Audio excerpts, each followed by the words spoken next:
I think it looks all right. This is obviously our last go-home show.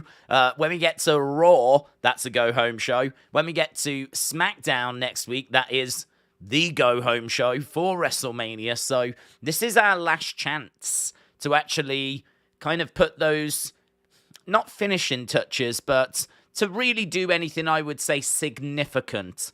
Because on the go-home shows, you're not going to have much time. We've really got to basically tell like the final touches, tell the stories, get the final hype in. You wouldn't really do anything too major on those go-home shows, or at least traditionally you don't. But tonight you could. Tonight you could definitely do something, and there are a few things jumping out. Most notably, Rey Mysterio and Dominic Mysterio. So obviously that match has not been announced. We're expecting it. We think we're going to get it. Well, Rey Mysterio is on the show tonight. He's taking on LA Knight, and Dominic is going to be there, and the family are going to be there as well. So Dominic very much teasing that he is going to go after the Mysterio family, after his mom, after his sister, and maybe that is how we end up getting the match made. That could be a really, really interesting part of the show. That could be very significant. We've also got the KO show with Sami Zayn. Now, I don't know if anything significant's going to come out of this. I do expect the Usos to be around during that, of course. But it could just end up in a brawl. But we'll see. KO show with Sami. You know, that's going to give them a chance to sit down and talk and, you know, listen, Sami, Kevin, Usos, anyone in that story cutting a promo, doing a bit of talking has been gold. So there's no reason why it won't be gold tonight. Cody Rhodes in action, wrestling on SmackDown, taking on Ludwig, which, you know, maybe not a dream match, but still could be a lot of fun. A few rumours of Gunther and Butch, which, if we get, would be amazing, because obviously they're some of the best matches that we've seen in recent years, Gunther and Pete Dunne down in NXT UK. But don't know if we're getting it or not, because apparently it's a contract signing. Gunther, Drew, and Sheamus contract signing coming up tonight, so we've got that as well. And I think that was pretty much everything that's been announced, unless anything has kind of passed me by. But as of about, about an hour ago, that was everything that I had seen. But yeah, lots of scope for other things. Bray is not expected to be at the show tonight. We might as well get that out there. So no Bray or Uncle Howdy expected. There is a picture of Bray doing the rounds. Someone bumped into him earlier today, and that was in Florida. Now, SmackDown is in Las Vegas. So as long as this person is telling the truth, and I believe they are, they bumped into Bray a couple of hours ago in Florida. So pretty much confirms that unless there's going to be a video that gets played, Bray is not expected to be on the show tonight. So I'm really not expecting him there in person. Of course, that doesn't mean that we won't get Uncle Howdy, but I think it was PW Insider were reporting that Uncle Howdy is not expected either. So, yeah, Bray fans, it might be another disappointing night. John Bay says, going to WrestleMania next week, Bay. That's awesome. John, shout out to you. I hope you have a fantastic time. Yeah, it'd be nice actually to hear from anyone that's going and see what plans people have got if you're going to Access and whatever. I must admit, next week, the start of next week is pretty standard, to be honest, but once you start getting to like Thursday in particular, that's when we're really hitting WrestleMania, because I think I'm right in saying Thursday is normally the day that Access opens. Normally Mattel show off a load of new figures for Access. So that's obviously exciting. We have had in previous years walk-arounds Access as well, where we go around Access and you can actually see what's happening there. I really hope they do that, because I love those videos. And there's a fantastic one with Triple H, Stephanie McMahon, and Kathy Kelly. And they go around an Access a few years ago. It was before the lockdown. But they go around and they show you like loads of the exhibitions, and they just have a little talk as they're going around and share some of the memories and whatever. And they they get into the Elimination Chamber that's set up. They have a look at some of the old sets. They go to the Hall of Fame exhibition. They go to the shop. They look at some of the massive posters that are on the wall and talk a little bit about NXT as they head over to the NXT arena. There's loads, it's brilliant. So I really hope we get something along those lines. Obviously, there is no Steph anymore, and Triple H is a busy boy, so it might have to be like Kathy Kelly doing it on her own or something, but or Kayla Braxton, of course. Maybe the Bump could go around and show us access. That would be a lot of fun. So I do love those videos, though. I really hope we get one of those. So normally that's like Thursday. Then obviously Friday you got SmackDown. Friday night you've got the Hall of Fame. Saturday we've got NXT Stand and Deliver. Saturday night we've got WrestleMania Night 1. Sunday is WrestleMania Night 2. Monday is Raw, the Raw after Mania. Tuesday is NXT. So, I mean, boom, you just go into this amazing festival of wrestling, which, as I said, tends to kickstart on Thursday. Although, obviously, for us, we've got Raw on Monday, NXT on Tuesday, AEW on Wednesday. I would expect something on that Thursday, video-wise, content-wise, coming out from WWE. You tend to get as well, obviously, leaks of the stage being built. And I've already started to see images coming out of the stage being built. So that tends to come out next week, late next week as well. So that's always worth. Quite often, they'll do the stage reveal. Normally, like the night before on the Friday night or something, they'll actually do an official video where they show off the staging and everything. So we've got that as well to look forward to. So, oh man, plenty to get excited about. Plenty to be hyped about. It's here. It's finally here. We are literally on the verge of WrestleMania week. And then obviously you probably got a load of extra programming as well, I would imagine. But I'm not privy to all of that, unfortunately, sat here in the UK. But if you are going to get any extra programs, I hope you enjoy them. I know they do a lot of like documentaries and things.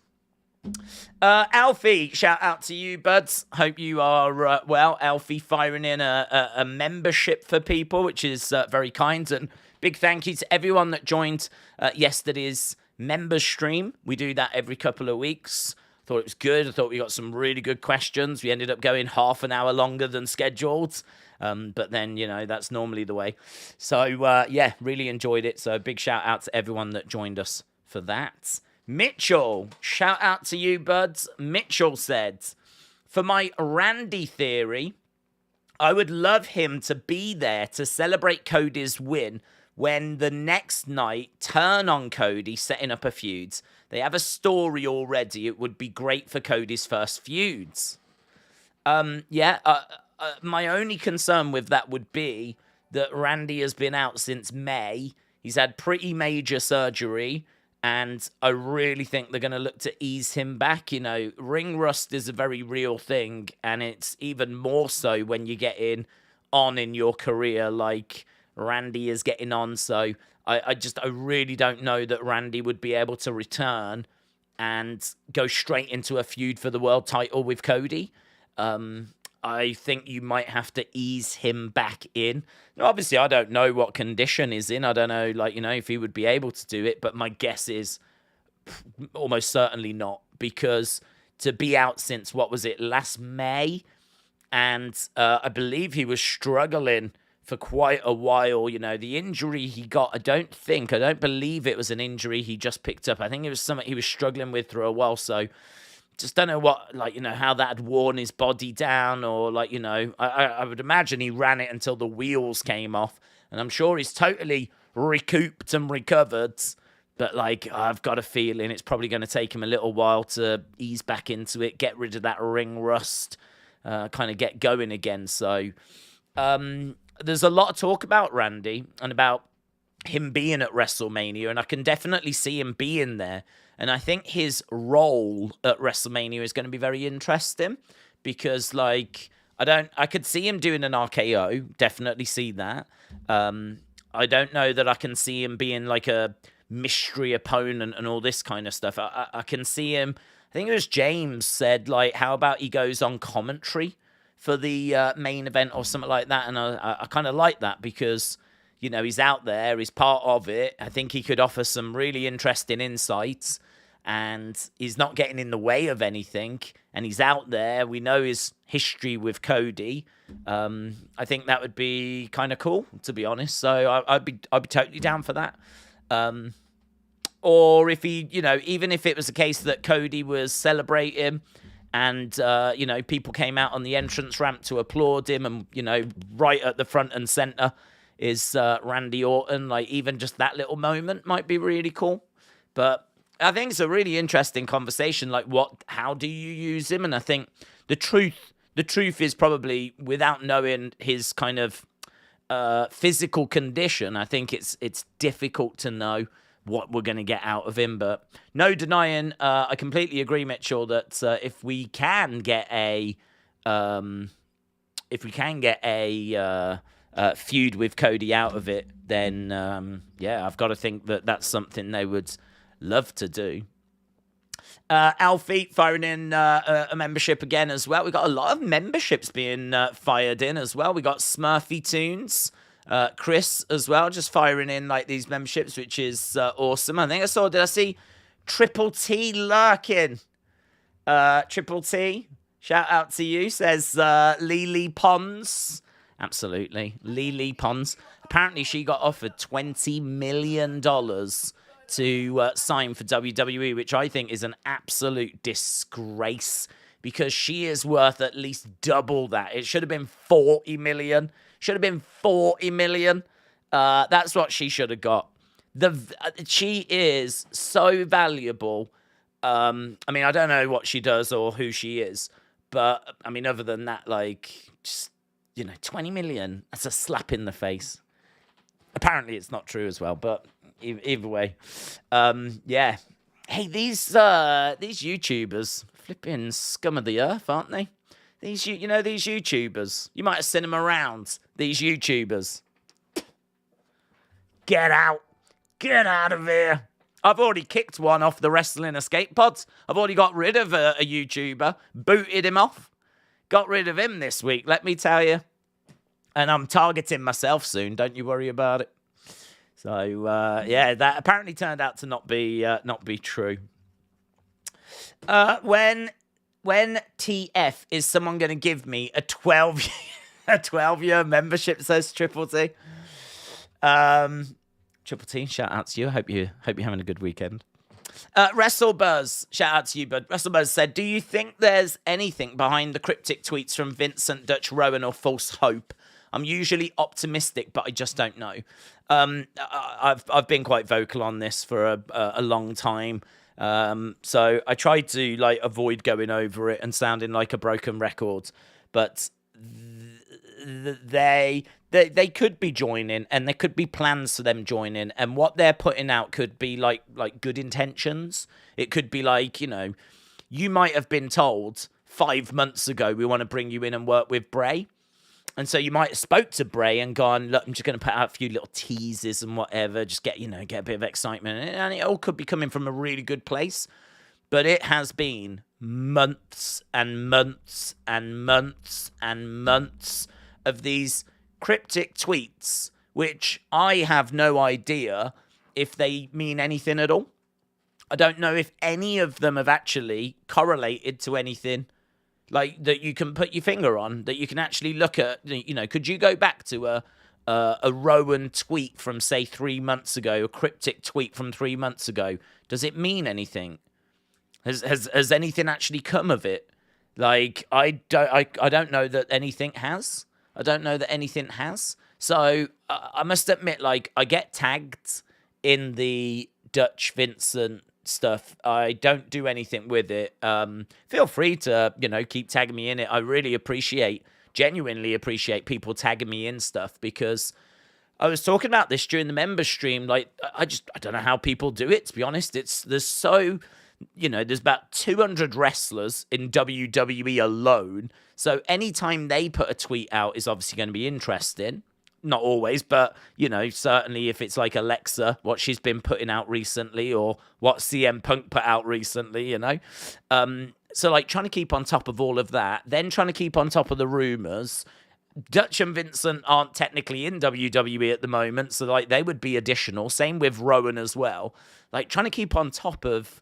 I mean, I just don't know how people do it, to be honest. I really don't know how people do it. There must be some pretty crazy setups.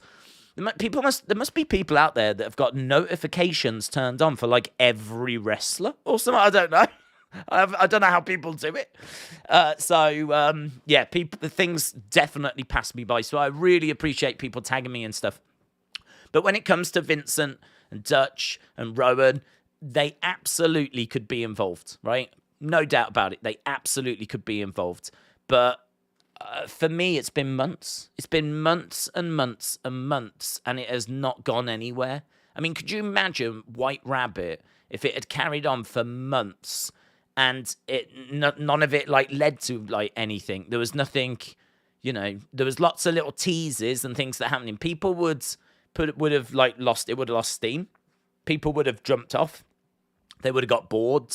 And I always kind of approach social media posts with an air of caution anyway, because I can remember Liv Morgan putting out a lot of cryptic tweets, and I remember a lot of excitement that she was going to join with Bray, and nothing came of it. And I can remember the likes of Becky when she was out posting pictures of the curtain backstage at the Royal Rumble. That got loads of people excited that she was going to be coming into the Rumble.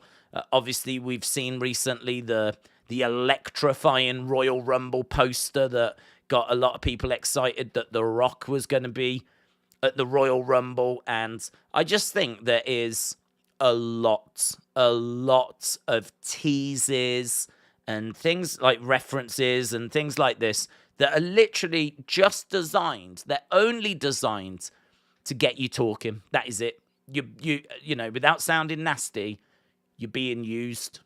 You're being used because you're promoting them, right? I have no idea if Dutch and Vincent have got any plans to be joining up with Bray Wyatt. I don't know. Of everything I've seen, I've got no evidence that they are going to join up with Bray. I know they went to NXT. I know that they had a trial. I know that there's a relationship there between them and Bray, but I have no idea if they're going to actually come in and join up with Bray. And just think of all the retweets. Think of all the attention. Every time they put a tweet out, just think of all the focus and everything that's on them. And I'm not saying anything bad here. I don't begrudge it them, right? Let's not get it twisted. Fair play, each to their own kind of a situation. But I do think and I do feel that a lot of wrestlers, and understandably so, right? Because if you was in that situation, you would do the same, right? Put stuff out just to get you talking about them, just so they're part of the conversation. I mean, listen, would we be talking about them now if they weren't doing it? We wouldn't, would we? We wouldn't. In fact, I would go as far as to say a lot of people wouldn't even know they exist. Because, they are probably best known for Ring of Honor. And, how many people is it in the wrestling world that watch Ring of Honor? So I always take, with a pinch of salt, any of that stuff from social media. Sometimes, admittedly, sometimes it comes through and pays off. And sometimes, and again, I'm just saying, I'm talking wide, kind of casting a wide net here. But sometimes it works. Sometimes it doesn't lead anywhere. My personal opinion with this stuff is that I'm not interested, to be honest. I haven't seen this one thing. I haven't seen one thing, not one thing. And if someone wants to correct me, feel free to do it. Yeah, feel free to do it. Correct me, because I could be wrong on this, but I haven't seen one thing that's been put out by Dutch or Vincent or Rowan that has actually correlated to something that's happening on the show, right? Or something that's led anywhere, or something that's actually meant something. You could have ignored all of their tweets and you would not be any worse off for it, right? So it's difficult because I'm certainly not hating on them. I agree with what they're doing, and eventually they might end up coming in and joining up with Bray. But right now, I just can't say there's any value in paying attention and, like, you know, going out of your way and spending time to, like, keep an eye on all of these cryptic tweets that are being put out by people. Because I promise you, maybe not them, but there's definitely wrestlers out there that are just using it to get spoken about, right? And that's the game, innit? That's the game. It's all about trending. It's all about likes. It's all about views. This is the social media world that we live in, so... Yeah, it's a great question, WrestleBuzz. It seriously is, but I can't say that it's false hope. I can't say that it's bad intentions. I can't say any of that because I don't know that any of that is true. But I just think that it's been a long time. It's not led anywhere. They absolutely could come in. But I mean, honestly, I'm quite happy to just wait for it to happen and then just, you know, take it from there. Once they're in and they're part of the group, then their tweets could be a lot more interesting because we know then that their tweets are of significance. Right now, we don't even know. I mean, I don't even know that they're signed to WWE right now. They had tryouts. They went to NXT for tryouts, but I don't know that anything came of them. I really don't. So at the moment, there might be no plans to bring them in, you know. Mako Rice said, what if Lashley issues an open challenge at Mania and Switchblade debuts? Apparently... So, okay, if you don't want to know the rumor, then obviously just step away for a second. But apparently, if Bray's not going to be there, it's going to be LA Knight that's going to be involved with Bobby. There's no talk about Switchblade at the moment. Now, whether he's coming to WWE or not, again, he could be. He absolutely could be. I do think, and we have spoke about this as well on previous streams, I do think that hardcore wrestling fans have probably got a bigger excitement for Switchblade than the casual fans who, I promise you, do not know who he is. I think if you are a hardcore fan that's really engaged, constantly looking at wrestling news, watching a few different promotions, and you're really involved, right, which is awesome, I think you're going to have, obviously, a good idea of Switchblade. If you're a person who just watches WWE, that is it. You have never seen Switchblade Jay White. You have no idea who he is. He is going to need to be introduced to you.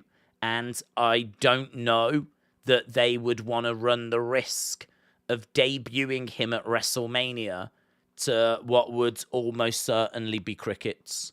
Again, you know, I'm not hating. I really like him, so I'm really not hating. But I think that it would not be a massive pop if Switchblade came out at WrestleMania. I mean, he has made a few appearances on AEW. If he's done some at Impact, I mean, great. But I mean, Impact I think gets a couple of 100,000 viewers. He's done a few appearances at AEW. I think I can't even remember the numbers for New Japan in America, but they are low. They are really low.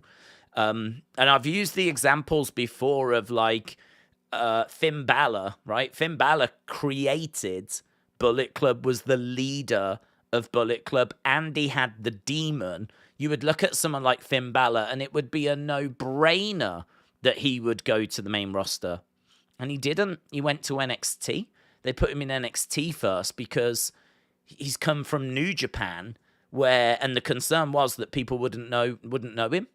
Look at Shinsuke Nakamura. Shinsuke Nakamura was a big name in New Japan. He was a former IWGP heavyweight champion and had competed against Brock Lesnar in New Japan. They had a match in New Japan for the title.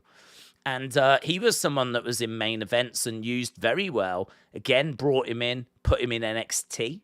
Kana, Asuka, she was a big deal in Japan. And, she was one of the probably best-known women around in women's wrestling. again, they didn't bring her in and put her on the main roster. She went down to NXT. Kushida, Kushida, a great name, big name from New Japan, competed multiple times on Wrestle Kingdom, won loads of championships. And again, when they brought him into NXT, and they didn't put him onto the main roster. And the list goes on and on and on and on and on. And I'm not saying that they would do that with Switchblade, but honestly, if they did, I wouldn't be surprised. It wouldn't be the biggest shock in the world if Switchblade went to NXT rather than the main roster. I think that if he does go to the main roster, I'm really not sold that he debuts at WrestleMania. They will most likely debut him on the Raw after, would be my guess. That would be my guess. If I had to predict, like, okay, if someone said Switchblade's going to debut at WrestleMania weekend, where's it going to be? My guess would be Raw after WrestleMania, because that is a smaller crowd. It's a smart crowd. They've got international fans that have come from all over the world. You know what the crowd is like on the Raw after WrestleMania. It's popping, man. It's popping. So you're really, what you're doing is you're losing a lot of those casual fans. Obviously 65,000 tickets, I think they've sold for both nights of WrestleMania. So you're losing a lot of the casuals. You've got just your hardcore fans that want to go and, do NXT, do both nights of Mania, do Raw, and then fly back on the Tuesday. So they're your fans that, just want to consume as much as possible. And so you're going to get like a good reaction there. So I think, there would be a pop. It wouldn't be the biggest pop. There would be a reaction because you would still have people that are aware of him at WrestleMania. But I don't know that it certainly wouldn't be what I think a lot of wrestling fans have kind of got in their heads, like, people losing their minds and all this kind of stuff. I just don't think it would play out that way. But I am prepared to be wrong. But as I said, if I look back at history, it shows me that Nakamura, Finn Balor, Kushida, Asuka, even Drew McIntyre, when he returned, he went straight to NXT. He didn't go straight to the main roster. Like, we're talking big names went to NXT before going to the main roster. So I wouldn't rule it out, but I do agree. There is just, I don't know, there is something that just makes me think, yeah, he probably will go to the main roster first. But I would look at Raw. Right, let's scroll up. I want to make sure that I'm getting to as many of these comments as possible. But Dalwin, shout out to you, my friends. Really appreciate the support. So, evening days, how much is your excitement for WrestleMania 39? I would say it's, if I'm being honest, I'm going to say an 8.5. 8.5. I think it's a good-looking card. I'm sure by the time another week has gone by, that will be even higher. I think maybe what it's lacking for me personally, right? And again, this is just personal. Maybe what it's lacking is a big match that I'm really, really invested in. And I know a lot of people, that's going to be Roman and Cody. That's going to be the match that they're really, really invested in. But I am into it. Of course I am. I feel pretty good that Cody's going to get the win. I feel pretty good about that. And I think that, like, it feels a little bit to me like it's been bloodline, and that story has been amazing. And now we've just had to go, like, shift to the side a little bit and go Cody. Like, it feels a little bit of a bolt-on, A lot of people have made the comment, like, we haven't seen much of Cody. Came back at the Rumble.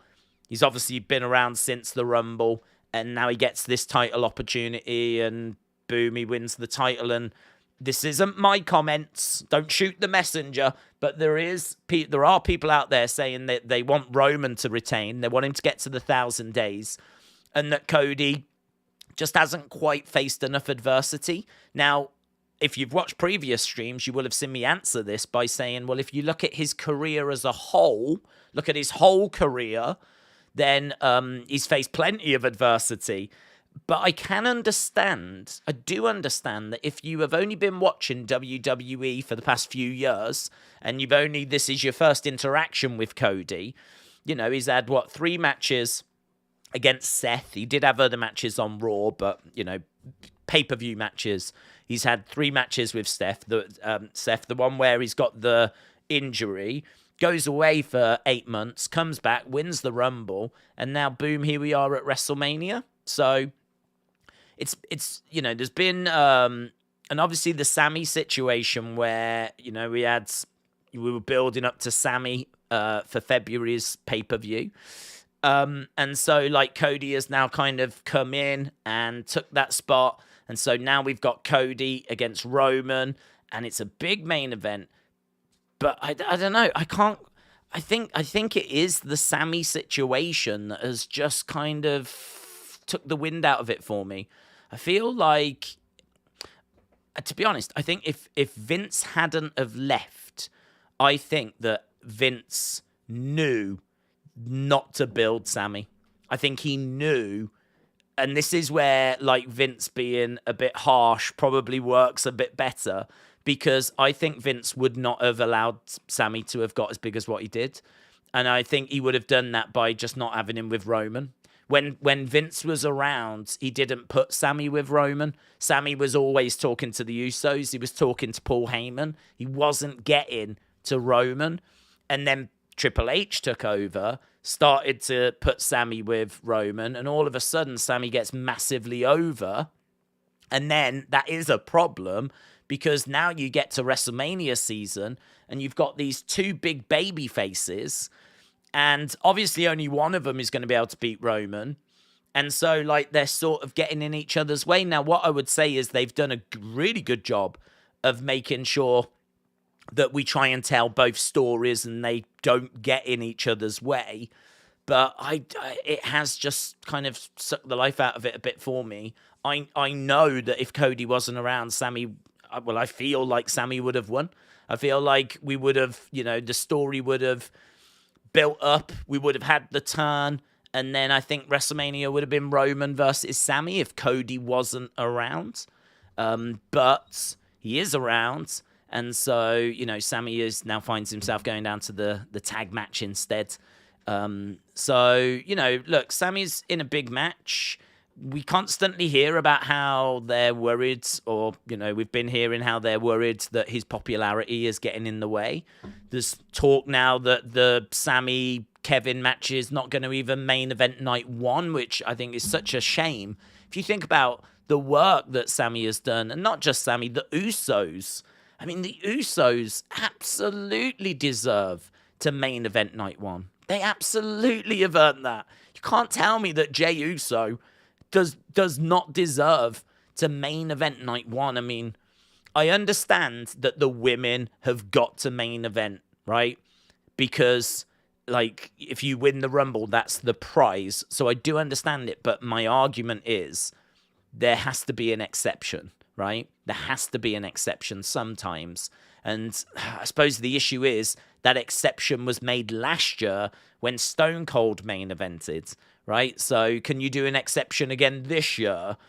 I love women's wrestling. I'm all for equal opportunities. I really am. But I think equal opportunities means that you go with whatever the hottest story is. Now, if we were sat here and the hottest story was Charlotte and Rhea, and it genuinely was, then that thing should main event night 2, right?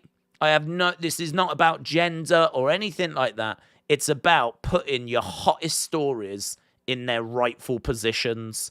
And it's not ruining WrestleMania for me or anything like this, but I think these by at all, right? Let's not get it twisted. But it is definitely just it's just a little niggle. That's all it is. A little nitpick, little niggle. It's like, I think Vince probably wouldn't have built up Sammy. Would have just kept him kind of to the side. Would have found a way of still building the tag match, but not built him up to the point where he kind of started to really get in the way of Cody.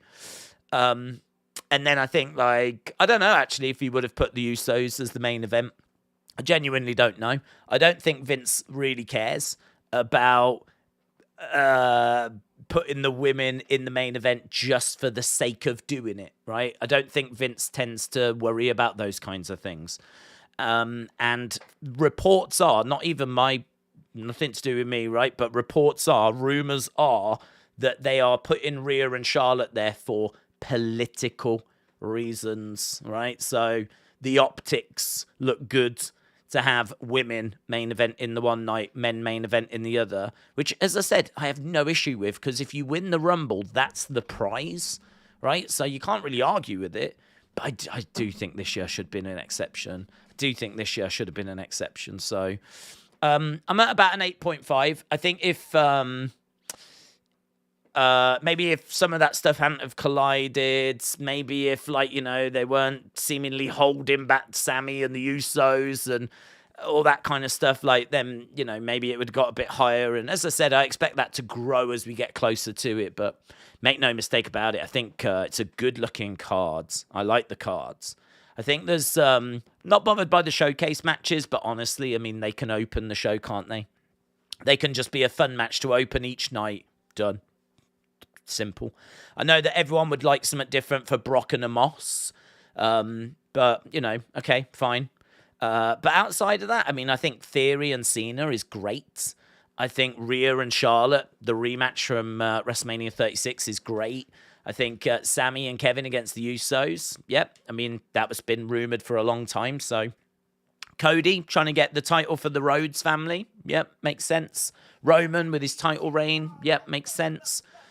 Logan and Seth, I mean, I think however you feel about Logan, I think we can all agree he's going to put in a good match.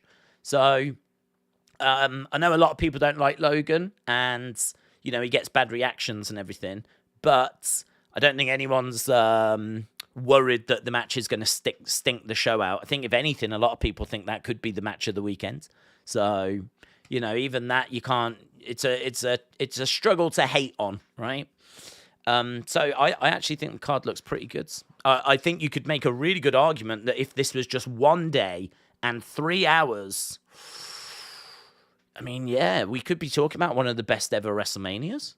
We really could. You take just the key matches, put it into like a 3-4 hour show. Ooh, could be a lot of fun, man. How much excitement for WrestleMania 39? Mine is at a 10. Match card looks fantastic. I think the women's build has been slow. Flair Rhea's looking good. Men has been good overall. I am excited, said Delwyn. Delwyn, shout out to you. Yeah, I'm not in the 10 territory, but I fully expect to be in the 9s by the time that we get to next week. Maybe, who knows? Maybe even after tonight's show if it's a banger. But I agree. I think the card looks very, very good. Very good. I also agree that the build for some of the women's matches has not been very good. Most notably, Asuka and Bianca, which I did my WrestleMania predictions on the Wrestling Escape Pod channel. It's over an hour long, and I have been putting little clips out onto the channel as well. I said in that video that, like, for me, this is one of the worst built championship matches I can remember. I mean, there's been nothing to it. It's been Bianca having a match, getting into a bit of trouble, Asuka coming down, chasing them away, and laughing. And a bit of goo comes out of her mouth. Like, that's been it for, like, a few weeks. We did finally see her, like, attack Bianca, seemingly out of nowhere. I mean, she was helping her. Now she's attacking her. There's, it doesn't strike me as interesting or clever or anything along these lines. And it's no shade on Asuka, who I love, and it's no shade on Bianca, who I love. It's a fair bit of shade on the people that write creative. It's the creative department that can have the shades. I think it's been not a great build at all. So maybe, again, that could have been stronger, and we probably could be a bit more excited for that. And then, as we said, I know a lot of people aren't feeling Brock and Amos either. So, but still, no, I agree, but good. It looks like it's going to be a great show.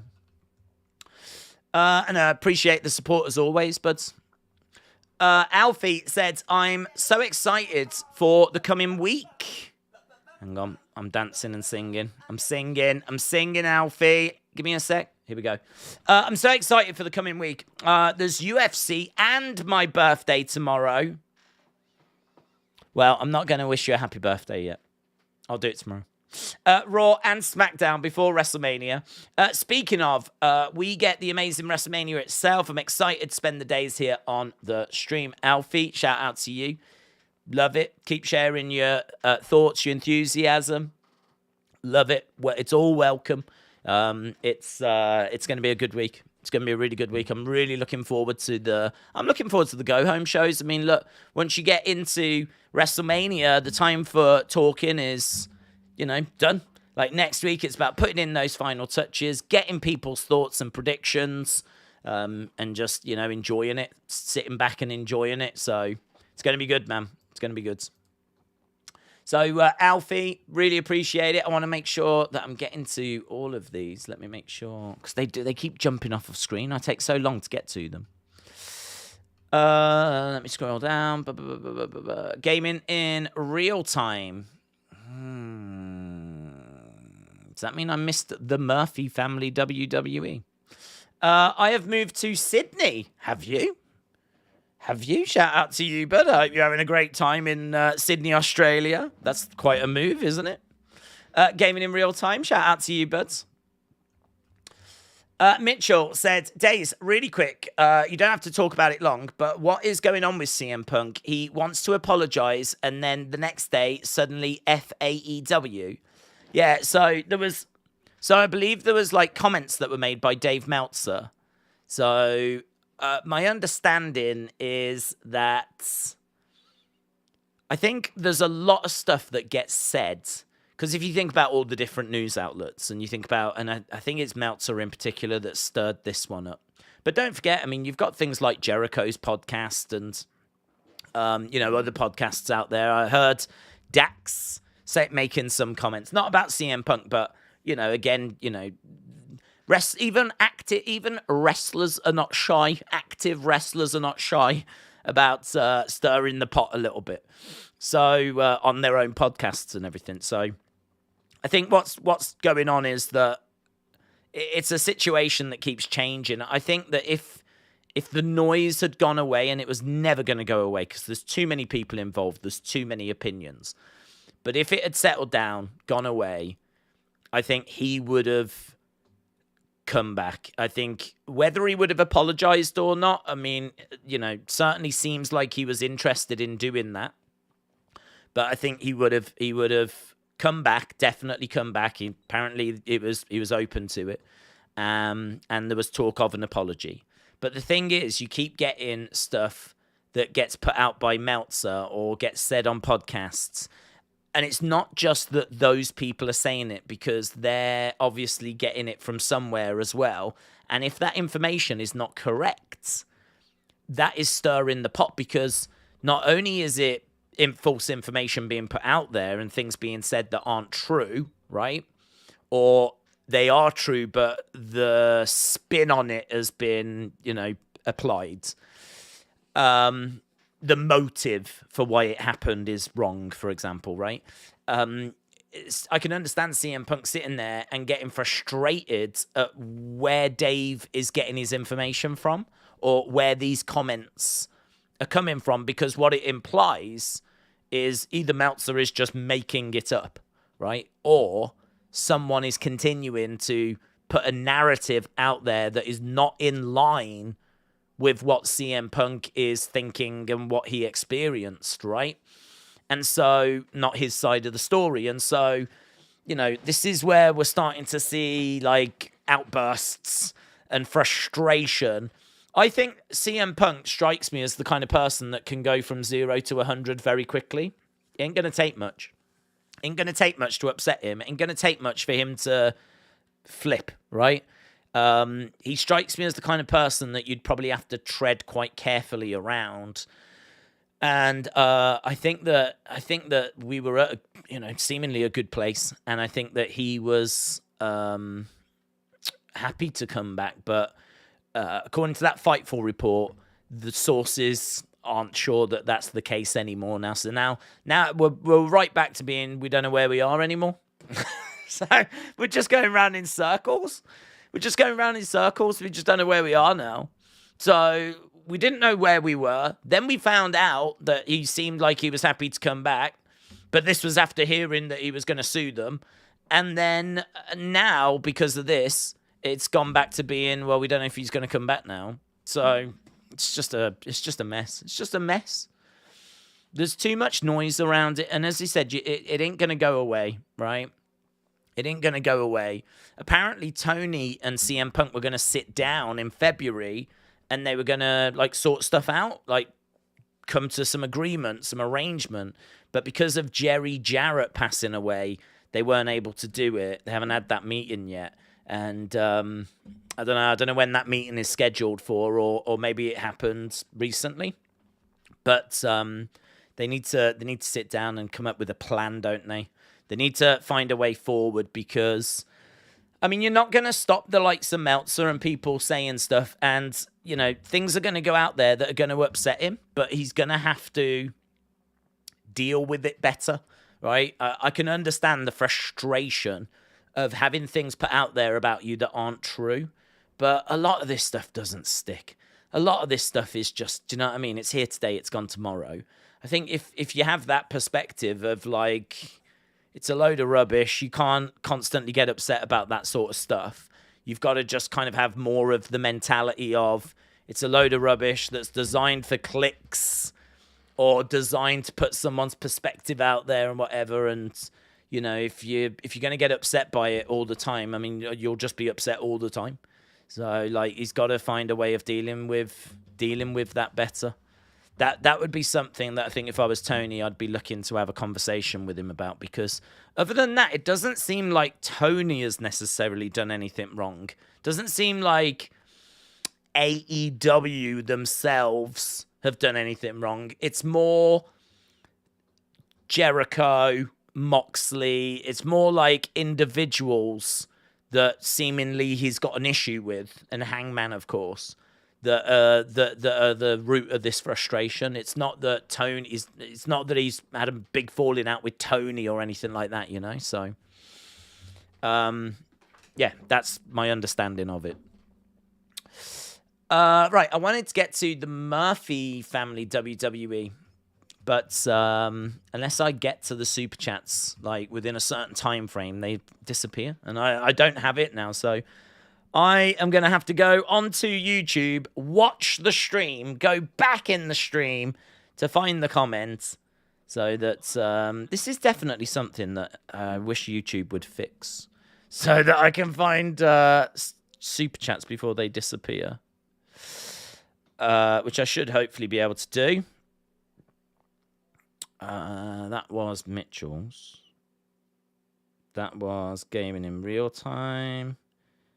Hang on, we're going to get there. We're going to get there.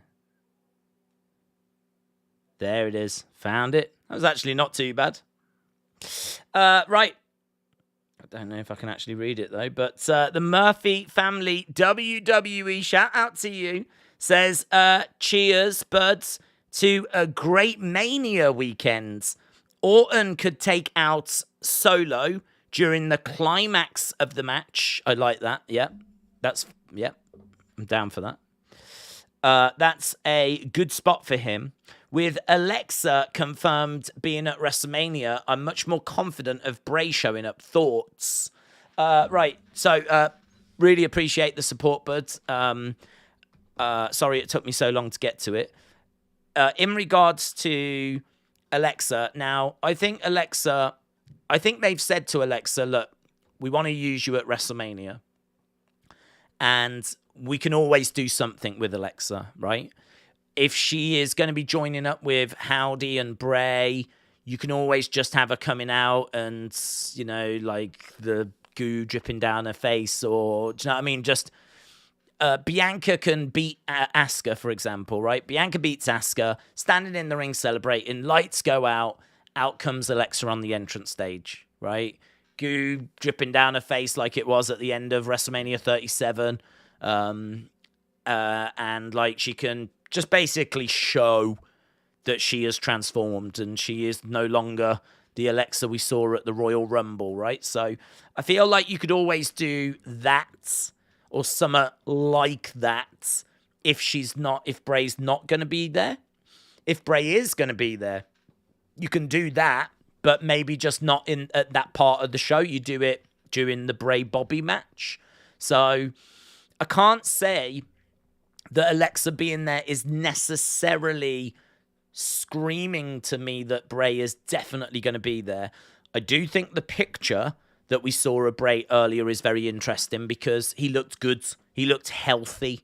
He looked good. So obviously we don't know what the illness was, but he seemed out and about. He seemed happy in the picture. I mean, it's just an image. He might have been coughing his guts up, but in the picture he looked fine. And yeah, I mean, I kind of took a bit from that. Like, I suppose when you hear someone's ill, you don't know what that means. Like, is he in hospital? Is he at home in bed? Is he like run down, like white as a sheet? Like what? I don't know what mental image it conjures up, but to see him out and about, looking like he's got a bit of colour to him, he's not like, you know, pale or anything. Smiling, seemingly happy to, you know, engage in a picture and everything. He looked good. He looked good. That's all I can say. So I took a lot from that. I took a lot from that picture. That it's like, okay, well, feels like there's some here, which is positive. And then, yeah, Alexa said that she will be at WrestleMania. She said that she'll be in WrestleMania. She'll be at that arena. And she was sort of like, oh, you'll have to wait and see. Again, I said earlier, social media teases, right? You take them with a pinch of salt. So she's going to be at WrestleMania. It's just as likely she's backstage and we don't see her as it is that she's actually out there doing something, right? There's every chance she's just sat in the crowd. There's every chance she's got a ticket and she's just going to sit in the crowd and watch with her husband and pop backstage and just have a chat with people. Like, I would say that's as likely as it is that she's going to come out and actually do something. So, I don't know. I'm still none the wiser.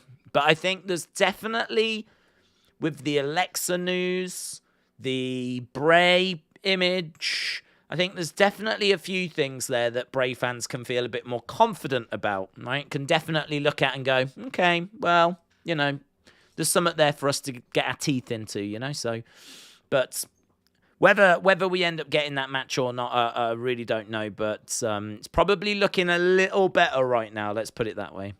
Probably looking a little better. So, Murphy family, WWE really appreciate the support. And as I said, sorry that took so long to get to. Branda, shout out to you, said, Days, I think we could get Brock versus Bray versus Bobby, triple B, at Backlash, quadruple B. As Bray wanted the winner of Bobby and Brock, why not build up a triple threat over a month between the three? Well, first of all, Brock seemingly didn't want to work with Bray. So that might be a sticking point. Whether you could go back to him and say, look, how about we do a triple threat? That way it's not just you and Bray, it's you, Bray, and Bobby. I mean, I think that's everything I've seen. It's true that he didn't want to work with Bray. So I don't know how a conversation would go if you said, will you do this triple threat, right? So that, I would say, is a sticking point. Outside of that, I don't know how you build it if Brock's not going to be involved. Like, Brock's the problem, basically. And plus, also, we don't quite know what's happening with Bray. I mean, if Bray's not at WrestleMania, is he back on, like, the Raw after Mania? Is he back on the SmackDown after Mania? I mean, if he's good enough to be back on those shows, is he not good enough to be at WrestleMania? If he misses WrestleMania, then when does he come back? So that's going to be another sticking point as well. So I would say there's probably a few issues there. So I don't know that we get Brock, Bray, Bobby. In fact, I don't know what the future looks like for Bray. We seem to be in a bit of a tricky situation where Bobby doesn't seem to me to be that enthused about this feud, right? I'm only going by, you know, what's being said and the story we've had. But, you know, I mean, you know, he's not really, like, offered much up. Let's put it that way, right? It's not like he's come out and cut some sort of promo that talks about, like, how he feels about Bray and gone into any sort of detail. He's just been very dismissive. He's just been very, like, I'm not interested in your kids' games, right? If you want to fight me like a man, fight me like a man. I think it would have been a lot more interesting had Bobby have been like, I knew this day would come. You know, I've been watching you, Bray. I've been watching what you've been doing. I've seen your fun. Like, he could have gone into some depth and spoken about how he knew that they were going to collide and, like, you know, kind of gone into a bit more detail. Now, I don't know if that's a creative decision or if it's Bobby just like, just get me in, get me out, right? Get me in, I'll do whatever I need to do and get me back out. I could be wrong on this because it's nothing more than a gut feeling. Nothing more than a gut feeling, and I could be wrong. I just get the sense that he feels the same way that I think Brock feels. I think Brock doesn't really want to engage in that sort of thing, and I think Bobby feels the same, but Bobby doesn't have as much say as Brock. I mean, it's one of them, isn't it? If someone like Brock turns around and says, nah, I ain't facing Bray, and then they come to you and go, right, you're going to do it, you probably are thinking like, well, hang on, he won't do it, but I've got to do it. And I just get that sort of sense. It's difficult to, like, it's difficult because, like, I don't know. I'm not in his head, but I'm only judging it off the promo, which was very dismissive. Very dismissive. There was next to no content to it. It was just stop playing your silly games. That was it. And, you know, I think it seemed like Bray was going to have to do the heavy lifting. It seemed like the build was going to have to be Bray doing Funhouse episodes and doing all this kind of stuff. Because from what we saw of Bobby, it was very, very, very dismissive. So I think it's going to be difficult, to be honest. I think finding opponents for Bray is going to be hard. Those kind of veterans, old school, it's going to be hard. I mean, Edge apparently didn't want to stay in Judgment Day because Vince wanted to have Judgment Day go supernatural. And so Edge was like, no, that's not for me. And so that's why he got kicked out of Judgment Day. Don't forget, that was the group he started. And he got kicked out of it not that long after starting it. Well, the reports are it's because they were going to go supernatural, and he didn't want to do that. So I don't know that I could see even Edge wanting to engage in a feud with Bray. So I don't know that Brock wants to. I'm not convinced Bobby wants to. I don't know that Edge would want to. You're going to find opponents. There's going to be people that are going to have to, right? If they want a job, they're going to have to. But it's a bit harder than what I thought it was going to be. A bit trickier than what I thought it was going to be. So, don't know. That's why I would say a match between the three is going to be hard to do. But I mean, if you could get it over the line, I think it would be good. I think it would be good. I mean, I think if you said to them like, just go for it. Just go, no holding back, just go for it. Just, you know, let's knock over barricades, let's trash the ringside area, let's destroy the commentary table, let's use ring steps, you know, just go for it. Trash the ring. Even if the ring canvas apron's getting ripped off and, you know, all this kind of stuff, just, you know, three big guys, because Bray's big, man. That picture of him looked great. He's got a real size to him, like, him smashing into Bobby and whatever, like, and Brock being there. You know, I mean, imagine Brock F5ing Bray, getting Bray onto his shoulders, and then, like, Bray getting up, going into the spider walk and whatever. Like, yeah, I'm down for seeing it. Matt, shout out to you, said, in regard to mutual benefit, name a wrestler who has both brought about a good level of success in themselves and the people around them. AJ Styles would be the first name that I could think of. I think that's why there were so many people that have clamored to work with him, because AJ obviously wasn't really that well known to WWE fans, hardcore WWE fans, people that only watch WWE. If you're a wrestling fan and you watched Impact and you watched New Japan, you was aware of him. But if you're only watch WWE, this, what you've seen of him in WWE will have been your only exposure to him. Well, I mean, he made a big impression, got himself over, had some great matches. I mean, his matches with the likes of Roman, John Cena, absolutely fantastic. And whether he won or whether he lost, not only did he kind of elevate himself, he elevated his opponent just from how good those matches were. And I suppose a good, I was going to say modern example, but a more recent example would be Gunther. So I would say Gunther's achieved the same thing. Come in, he's put on amazing matches. I mean, I would argue that, Sheamus was, had a lot of credibility before that match, but I think it really helped Sheamus after facing Gunther. I think that there was a newfound level of respect for Sheamus. I think he was in a fairly good place anyway, if I'm being honest. He'd had some bangers with Drew, for example, which I think people had really appreciated, but that was special at Clash at the Castle. That was special.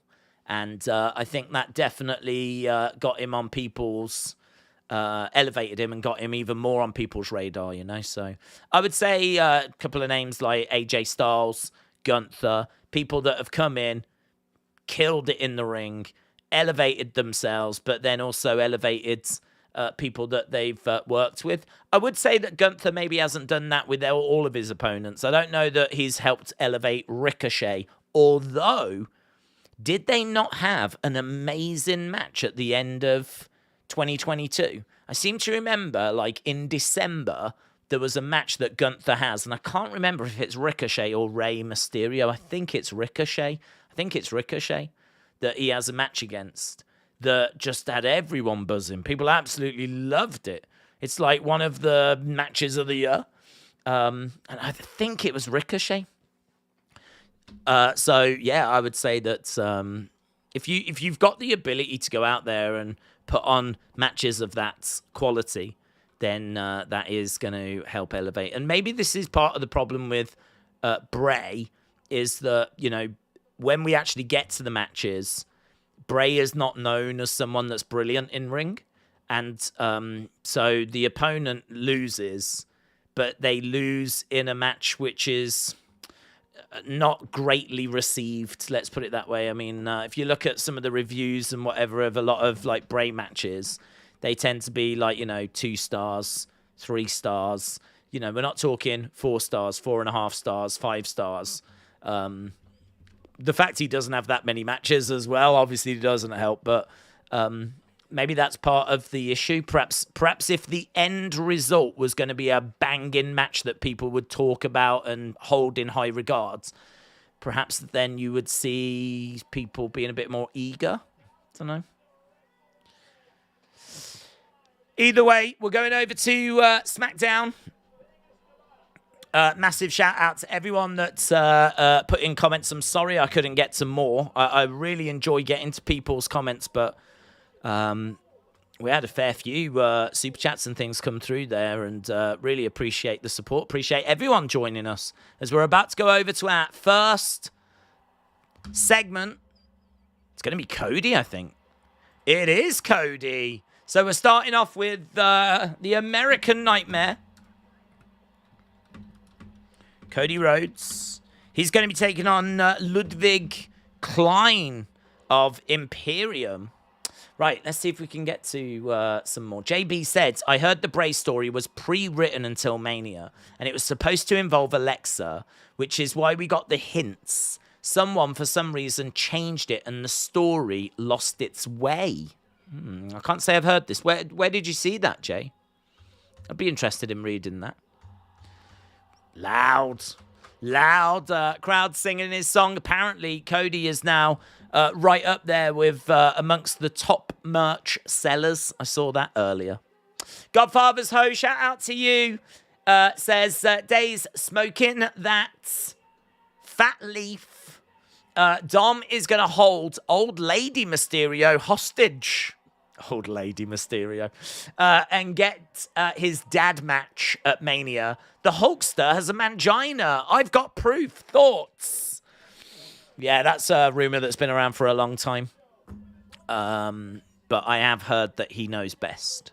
So, yeah, shout out to you, Godfather's Ho. And shout out to Hulk Hogan's mangina.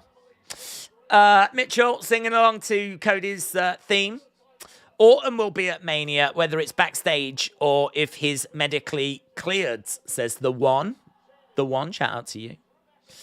Tim said you should stream UFC. We're going to do the end of UFC tomorrow. So we will do the top part of the cards. But my focus is on Plant Benavidez because that is a big fight. That is a dream fight. And I'm really looking forward to it. So, unfortunately, you know, there are, as we've said, these things that sort of collide. But we will still make sure that we hit the top end of UFC. So we will be doing UFC, or the top part of the show. Tomorrow, so we got that tomorrow. Days, did you watch the England match? I did. I thought I had it on in the background as I was doing bits. And I thought that first half they were excellent. Ludwig Kaiser, sorry. Ludwig Kaiser. Was he Ludwig Klein at some point? I don't know where I've got the Klein from. Hooking up. So, Cody with Ludwig. Ludwig is got Giovanni Vinci at ringside. I haven't seen Gunther. We have green shirt guy. Oh my God, guys. Oh my God. Big show. Big show confirmed. Green shirt guy, front row. Oh, it's happening. It is happening. Delayed standing vertical suplex here by Cody. Oh. Slams him face first. Here comes Paul Heyman. Heyman has wandered out to the entranceway. Heyman is watching Cody. Kaiser's managed to get back up. Against the ropes goes Cody. Knee strike by Cody. So if you are just joining us, there is breaking news. Green shirt guy is in the front row.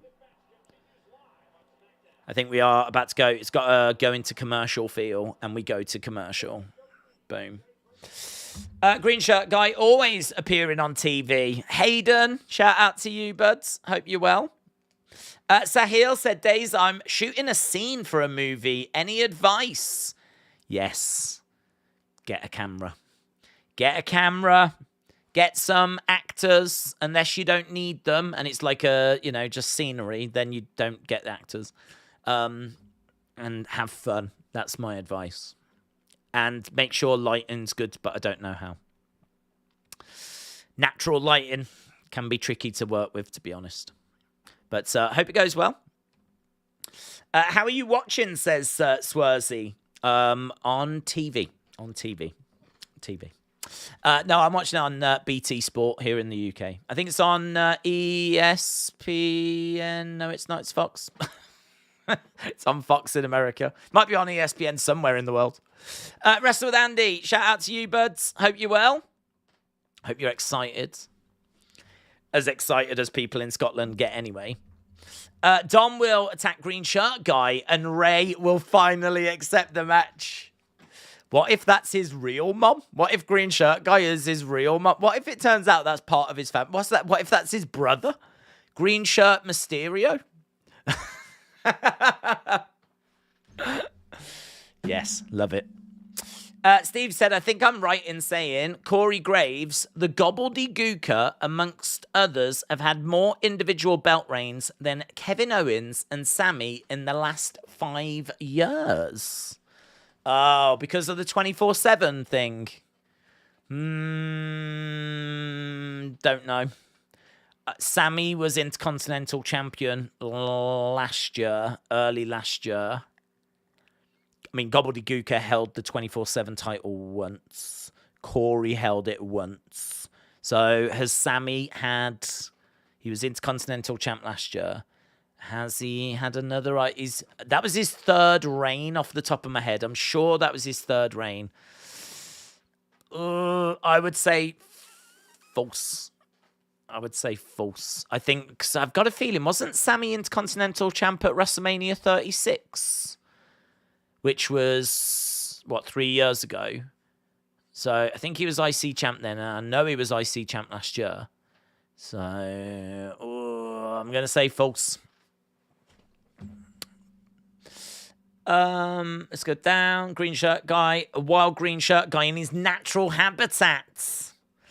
Green shirt guy is Uncle Howdy in disguise. That's a really good shout, actually. You can see the similarity. In fact, a lot of people say Uncle Howdy was based on Green shirt guy. Imagine if Bray created a character that was just Green shirt guy.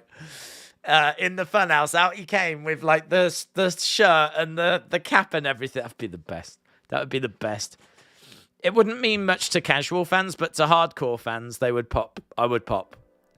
It'd be the greatest moment in WWE history if he ripped on Green shirt guy.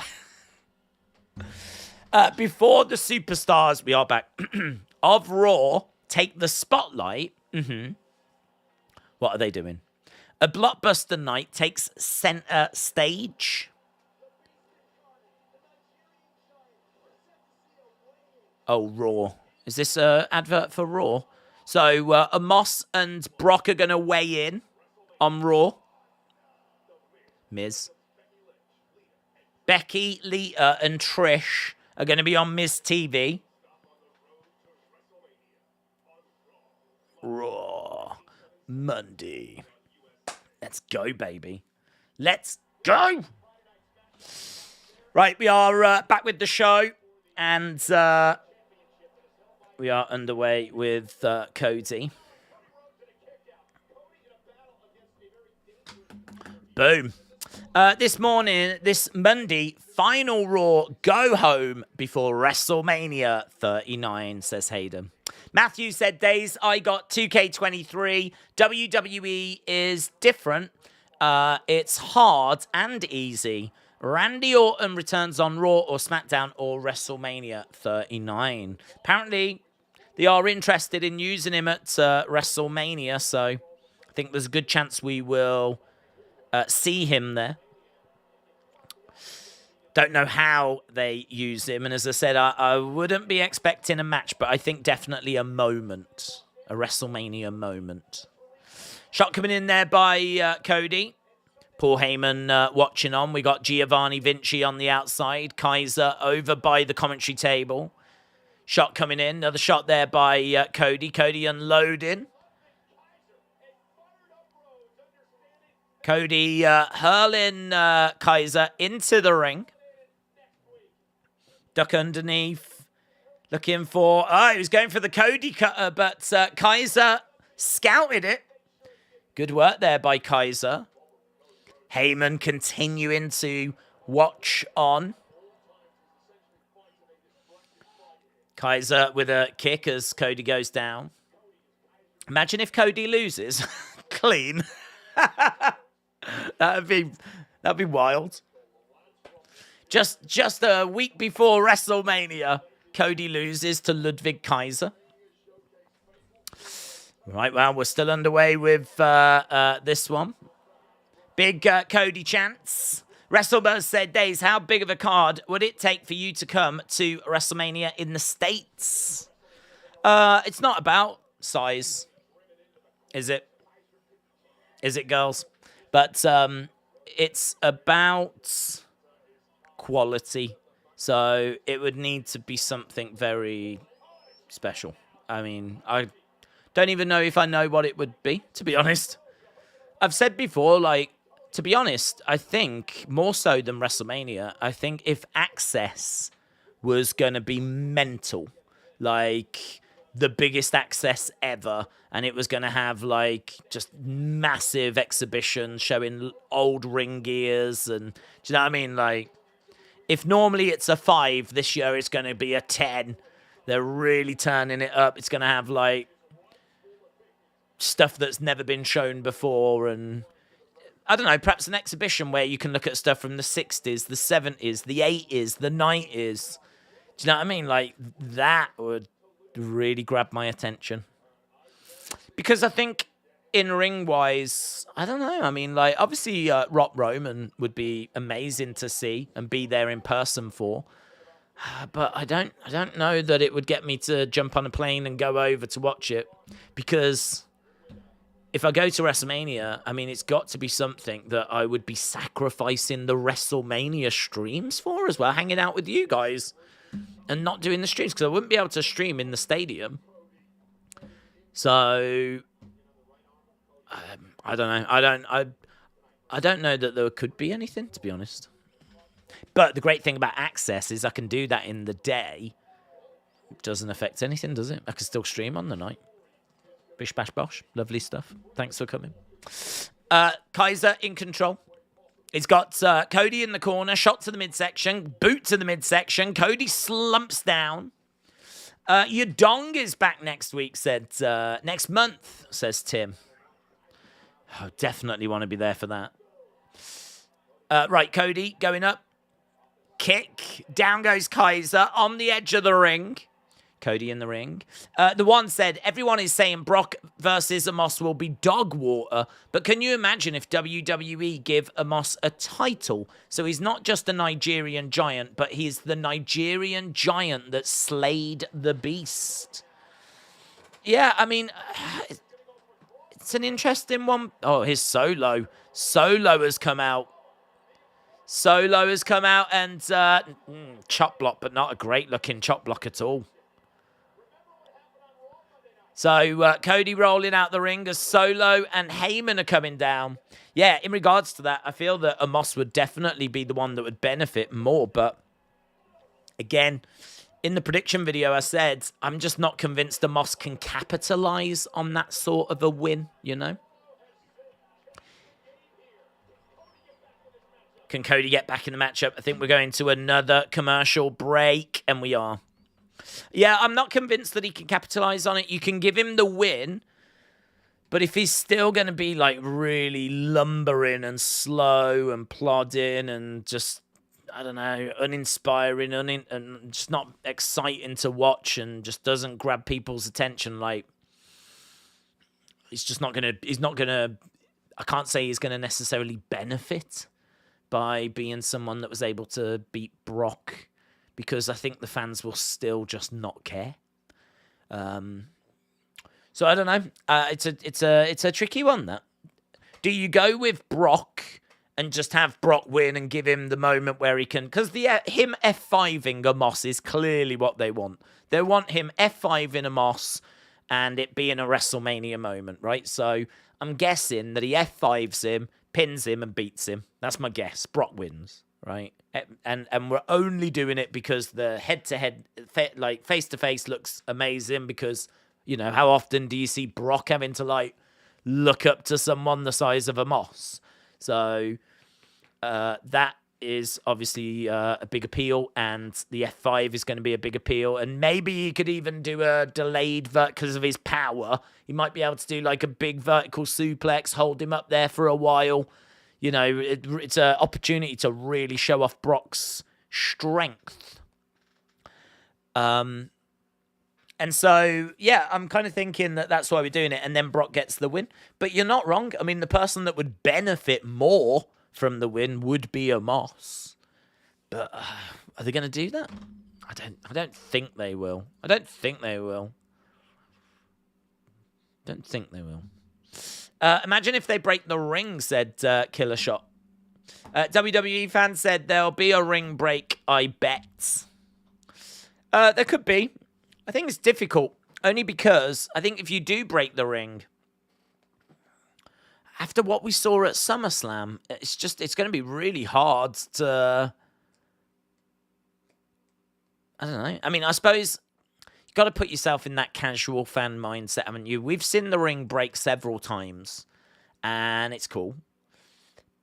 But I think what we saw at SummerSlam was just next level. I mean, I've never seen, because it's never happened, what they did at SummerSlam. Like, coming down and literally picking the ring up, almost flipping it over. I mean, that is just... It's mental. It's mental.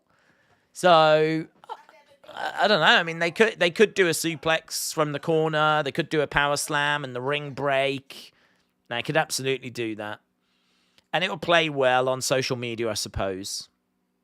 I just don't know if that it will have the impact with the hardcore fans.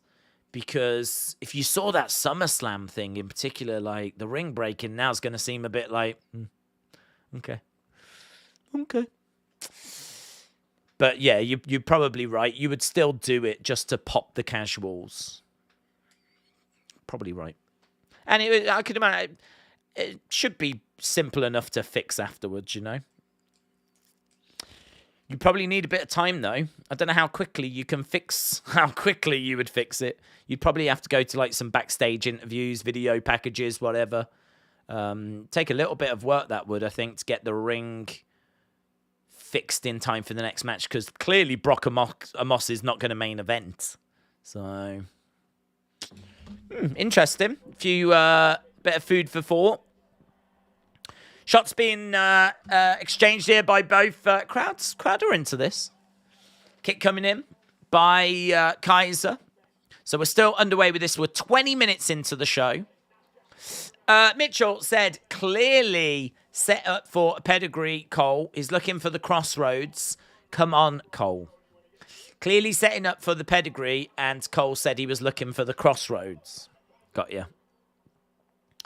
Solo, watching on. Arms folded. Mitchell, shout out to you. Cody is looking for Meltzer's 5 stars, says Wisp. Oh, hello. What got thrown in? Something got thrown in. Right. Giovanni Vinci on the outside, clotheslining Cody's legs. Taking his legs away from underneath him as Giovanni Vinci threw in a jacket, distracted the referee. Kaiser's in control right now. Cody down, Kaiser up in the corner. Gets caught by Rhodes, crossroads. Oh, good. That was a nice reversal there by Kaiser. So he was in the crossroads and he just literally took his own legs away from underneath him. Solo watching on. Heyman watching on. I really like that reversal. I like how he took his legs away from underneath him. So he got out of the crossroads. He wasn't able to do it that time, and Cody gets the win. Something, Cody Rhodes.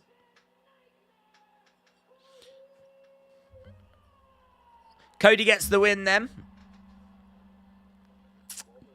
Adrenaline. That banger went on for 23 minutes, said Bryson. Cody was so close to losing. How the hell could he beat Roman, said Alfie. Green shirt guy watching on. Do you think Cody could do it, said James. I do, bud. Yeah, I do. We could call Bob the Builder to fix the ring. He'll do it. He quotes a lot, though, from what I've heard. Daylight robbery, Bob the Builder. You owed an apology? Okay. An apology. May I? He's coming in. Okay. I'm going to deliver the apology.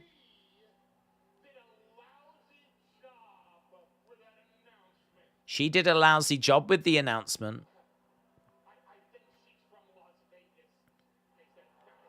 I think she's from Las Vegas. And they're in Las Vegas and the crowd boo. GP.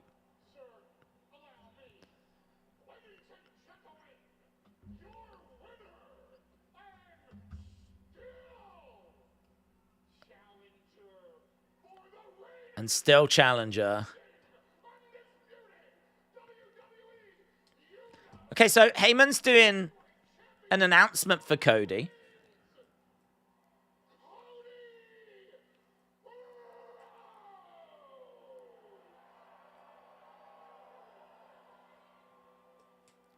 Winner and still challenger, Cody Rhodes.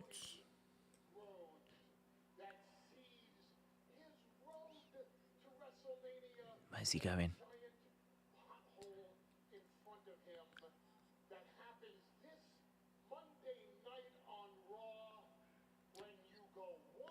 You go one-on-one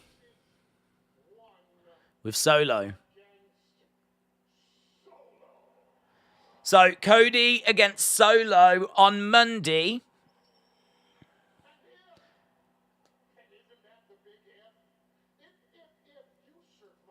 If you survive against Solo.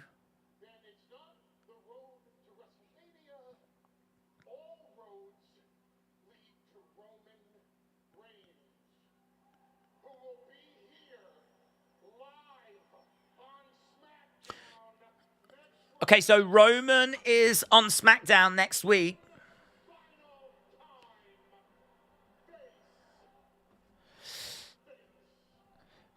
So it's going to be Cody versus Solo. I'd have liked... is that what we're doing? Are you moving the goalposts?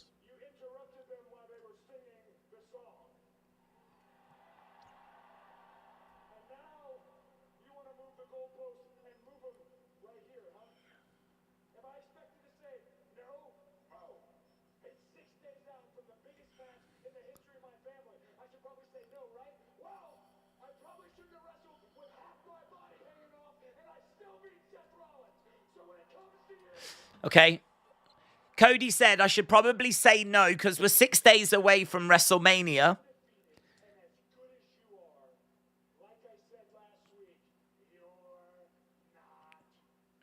Like I said last week, you're not ready. So he's going to take the match.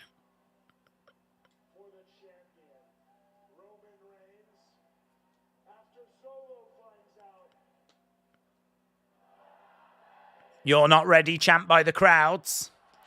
This will be Solo's first loss, said Fiendtress. Solo will demolish him. If Ludwig Kaiser can just barely defeat him, there's no way unpinned Solo won't, said Alfie. Justin, shout out to you.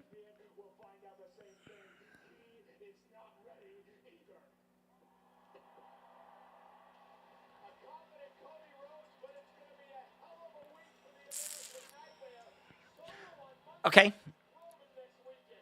I like the fact they're putting a big obstacle in his way. I like the fact that he's got to face Solo. I like the fact that he's admitted I probably should say no to this. I like all of that. I think the setup could have been a little better. Like, we could have had like Heyman plotting something throughout the episode, like trying to figure out how to stop Cody's momentum, and then the reveal be near the end of the episode that on Monday it's been confirmed, signed off by, like, you know, Adam Pearce, whoever, that you will be facing Solo Sikoa or something like that. You know, like, I think I would have liked just a bit more background to it. But, yeah, it's fine. Have they dropped the Sikoa part of his name? I don't know. Don't know. They're calling him Solo. Whether they're just referring to him as Solo or if it's actually been dropped. I would imagine if you go onto the roster, the superstars on WWE.com, if they have made a change, it's normally reflected there. I was on there the other day, actually, because it's a really good place to get, like, the latest PNGs if you need them for, like, videos and whatever. So I was on there, and I noticed that Ava Rain was just called Ava. And I didn't really think much of it, apart from Like, why did they not put the rain on there? Like, and then, no word of a lie, about 5 hours later, 6 hours later, the news came out that a WWE superstar had lost their surname. And I clicked on it, not even remembering what I had seen like 5 hours before. But I clicked on it, and it was Ava, who is now Ava and not Ava Rain. So they made that. I know for a fact they made that change on WWE.com quick. So if Solo Sikoa is just Solo, then they would feel pretty good. They would have changed it there on the superstars part of WWE.com. Right, boom. What's people's thoughts? It was good. I mean, I thought the match was good. I think him and Solo will be good. As I said, I would have liked just a little more setup to it, but nothing really to complain about. Brad said, is Bibi Bray announced for WrestleMania? Everyone's looking forward to it. Is it cancelled? Will Lashley miss Mania? Well, Brad, Lashley won't miss Mania. That's guaranteed, because reports are that if Bray doesn't make it, they've got someone else lined up, which is rumoured to be LA Knight. We don't know if it'll be a segment or if it'll be a match, but Bobby will still be there. In regards to Bray, nothing's been confirmed, so there's just been radio silence for 2 weeks. And so we're literally just trying to read into little bits and bobs. For example, there was a picture of Bray earlier today that someone bumped into him in Florida. He was in Florida a few hours ago. And they bumped into him. He was looking good. He was looking well. Obviously, it's hard to know like what's going on. We don't know what his illness is. If it is an illness, that's the rumor. So at the time of recording this, we don't know. I would say it's looking... I feel like it's 50-50, to be honest. I think it's 50-50. I think looking at Bray earlier, he looked pretty good. So, I don't know if he's kind of come through the illness, and next week we're going to, maybe as of Monday, we're going to do something. There's every chance that Monday we actually do get something Bray related, if he is, recovered now. Equally, you don't know, do you? There could be something going on and they haven't quite identified what it is, and he's going to need more tests, and I don't know, I'm only speculating. I'm literally going off at one picture that we saw earlier today, so I'd say we're still at a 50-50 stage. How about a stable for Flair's daughter full of women called Charlotte's Angels, says Tim. I'm down for seeing it and trying it. Why not? Off Tom said, the Great Khali versus Amos would be a good match. Justin said, I give that last match a 9. Steve said, I think Roman will bully the twins on SmackDown, Usos, after his loss, and Solo will be the one to snap and destroy Reigns, sending him on his breakaway. Interesting thought. I swear I saw someone who looked like Drake Maverick walk behind Charlotte. Yeah, well, I mean, that's probably wise to be looking in the background of those kind of things. They do tease little bits and bobs, don't they? So, yeah, there's probably a chance that there was something going on. I don't know that it would be Drake Maverick, though. I can't say I've heard any rumors that he's come back. But we've come back. We're back from the commercial break, so just over half an hour gone so far. And we have got a shot of the arena. Match flow, progressive match flow. Triple threat of protection. Seeing Charlotte, so I'm guessing this is going to be a Charlotte Rhea thing now. Drake works for WWE backstage. Does he? Drake Maverick? I don't think I knew that. I'm sure Drake works backstage now. Oh. There's people saying that he's a producer and everything. That's cool. I don't think I knew that. Genuinely don't think I knew that. That's cool, if so, because he is someone that was a big fan of WWE. He's someone that, you know, we all saw that video of him getting upset and everything, and I still don't know if that was legit or not. I don't know if he got released and did that video and then they rehired him, or if, like, I don't know. I hope they didn't use the releases. I still don't know. But either way, I totally believe that he is, like, you know, it means a lot to him and that he loves WWE and has been a lifelong fan, and that's what he wants to do. So, yeah, I don't think I knew he worked backstage. So that's fun. I'm pleased for him. Pleased for him. Right, here's Charlotte. Woo! Bow down to the queen. Here's Charlotte making her way down then. Bow down to the queen.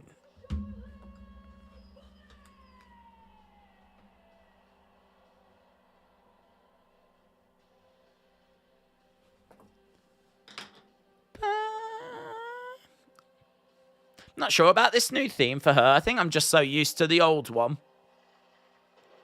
It's not drastically different. It's just got a bit more of a dancey sort of remix to it. Is that girl crying? Why was she crying? Was she crying? I don't know if she was yawning or crying. There was some girl that was like... I don't know what she was doing. Perhaps she was like cry-yawning. We've all done that. That's how I wake up. Okay, Charlotte then making her way down. She's my favorite superstar, says Ray. Drake's wife, Renee Michelle, is gorgeous. She is on AEW Dark sometimes, said Steve.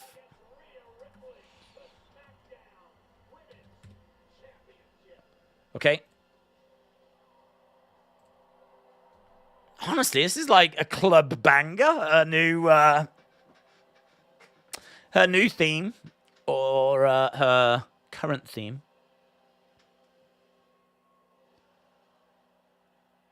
Bow down to the queen. Right, Charlotte in the ring. She's got a bit of a Elvis vibe to her costume, actually. So we're in Vegas.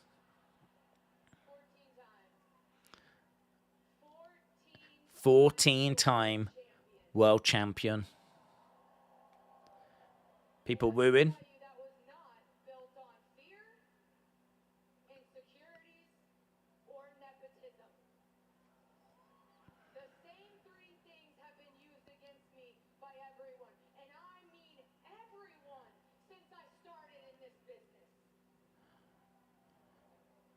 Okay. Fear. What is fear? Fear is a lack of understanding. It's ignorance. This business wasn't built on fear. This business was built on respect. This business wasn't built on fear. It was built on respect. Rhea Ripley, I don't fear you. Rhea Ripley, I don't fear you. The only thing that I fear is my own potential. I respected Nikki and Brie. I respected Sasha, Becky, Bayley. What? Asuka, Natty. I respected all of them. Sasha getting a mention. Damn right I have insecurities. So Charlotte just listing a load of women that she respected. Listen to me, so listen. Insecurities, damn right I have them. And I have built this house on every brick that all of you have thrown at me. Is she turning? 7 years. Is she turning heel? Lastly, nepotism. I don't know what this promo is. Is she turning heel? She's just told the crowd to listen to her. That's right, Vegas. I love my dad. She's talking about nepotism. And I will never apologize for continuing the greatest legacy in sports entertainment. I will never apologize for continuing the greatest legacy in sports entertainment. And whether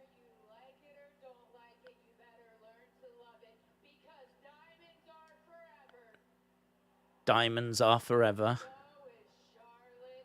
And so is Charlotte Flair. It's a great line. I don't know what that promo was, you know. I have no idea what that promo was. Like, she mentions Sasha. She mentions, only just in passing, she mentions, like, Sasha and Becky and Bayley and Asuka and Nikki and Brie, and says that she respects these women. I don't know that those names needed to be mentioned. I don't know, unless it was to just pop people on social media or whatever, I don't know. But then, like, she was saying, like, the crowd were watting her, and she was like, listen to what I'm saying, because this is important to me. Like, anytime you're going to get a little confrontational with the crowds, you're going to come across as a bit of a heel. And she said, this is my house, or something like this. This is my house that I've built with the bricks that you lot threw at me. Again, you know, a little bit, like, accusing them of throwing shade at her, throwing bricks at her.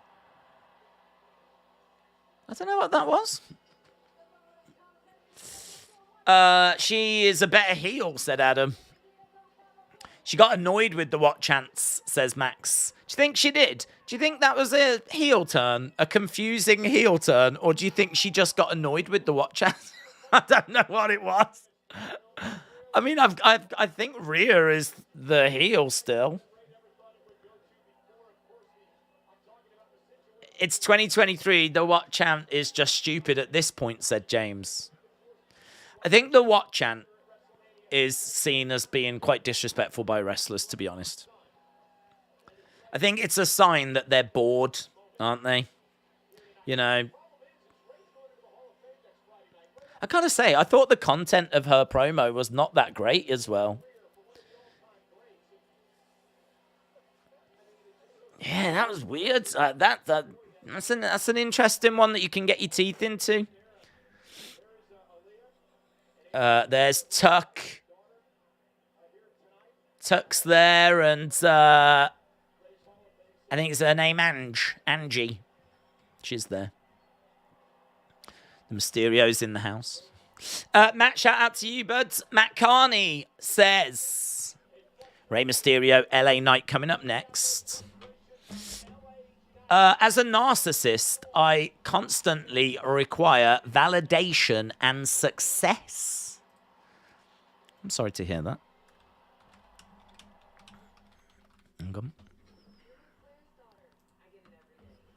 Sunday.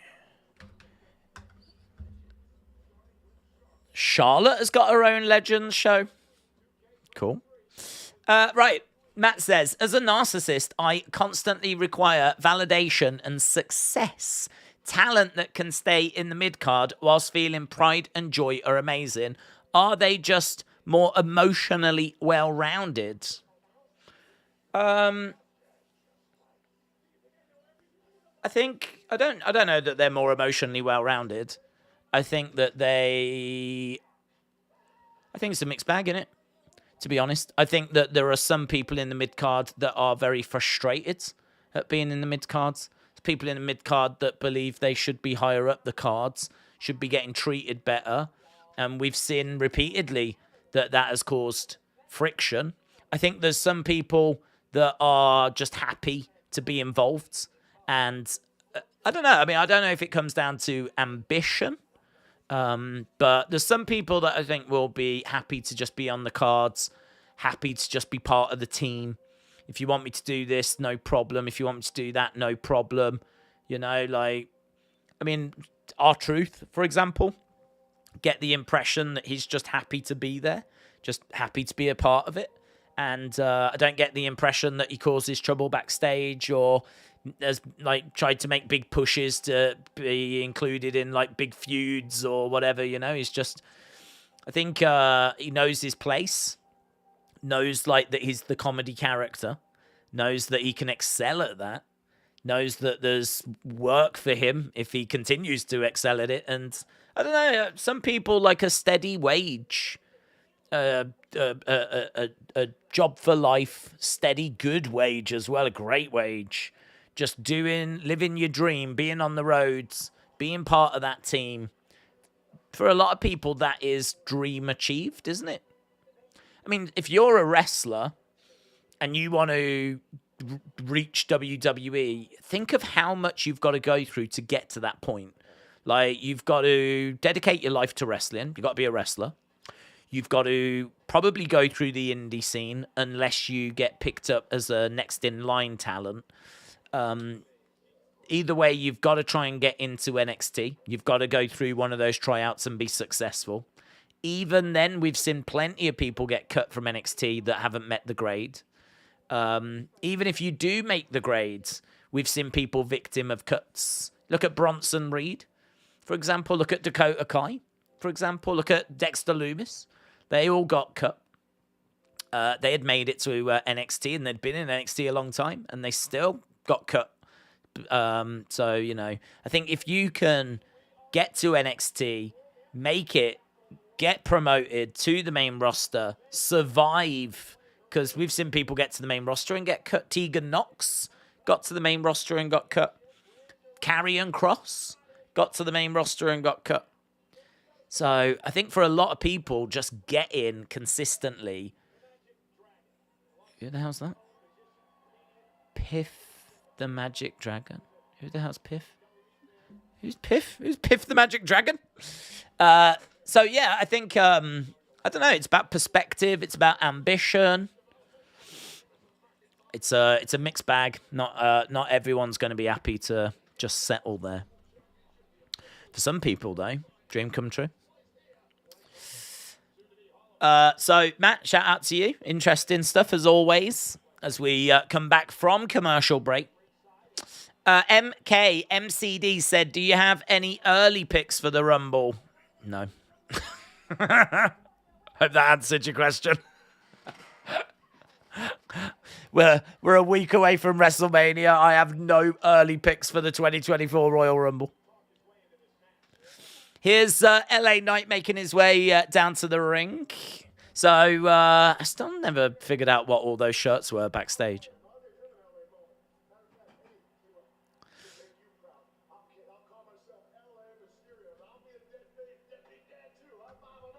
He did struggle with that promo, didn't he? Right, what is Dominic going to be doing? This is going to be match of the night for sure.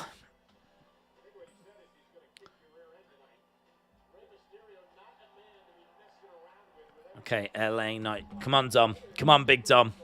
Come on, Big Dom.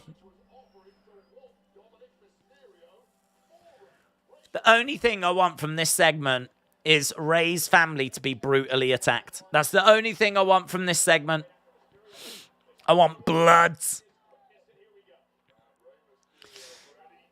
Mysterio going between the legs of LA Knight. Dropkick. LA Knight going back into the corner. LA Knight looking to drop the elbow as Ray moves out the way. We're 12 minutes away from halftime scores. 12 minutes. Kick coming in there by Rey Mysterio as LA Knight goes back into the corner. Shots coming in by Ray. No sign of Big Dom yet. Ray firing in some shots and the crowd were counting along. Against the bottom rope. Oh. LA Knight wants to be a babyface real bad, said JB. LA Knight going over, firing in a kick to Ray. LA Knight wants to be a babyface. I love some Piff the Magic Dragon, said Rare Breeds. I have no idea who that is. I'm sure he's amazing. I'm sure he's the best of all the dragons, but he ain't going to be better than Ricky the Dragon, in all fairness. He's probably the second best dragon, but I've not seen his act. We need more Piff, said Smurfy Toons. Wisp said Piff is hilarious. Piff the Magic Dragon's on SmackDown. What? Yep. Oh, lovely net breaker there by LA Knight. Night. Yeah. One. Shoulder up by Ray. Shot coming in there by LA Knight. Another strike coming in by LA Knight. Face first over in the corner.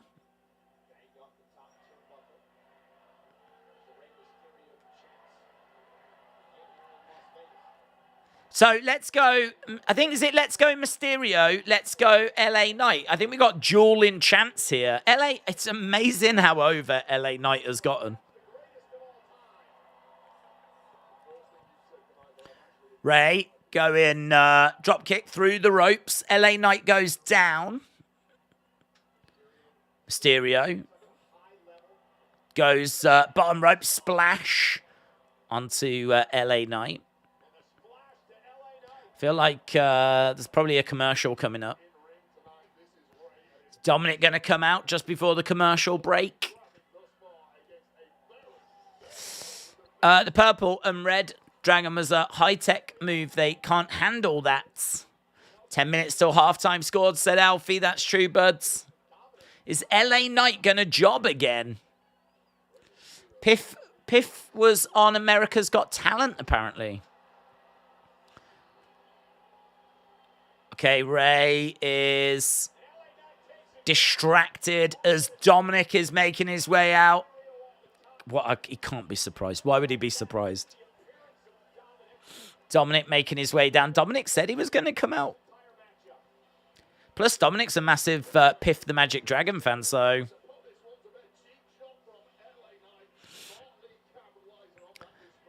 The biggest takeaway that I'm taking from this show is I need to watch some Piff the Magic Dragon on YouTube. That's the biggest takeaway so far. That, and I think Charlotte got upset with the crowd. Top 2 takeaways. What's up, bro? Was just asking about you, FaZe. Got some relationships kicking off. Nice. Eric Rowan tweeted, just because the door's open doesn't mean you're invited. Dutch retweeted, and Vincent said, it's time. Nice.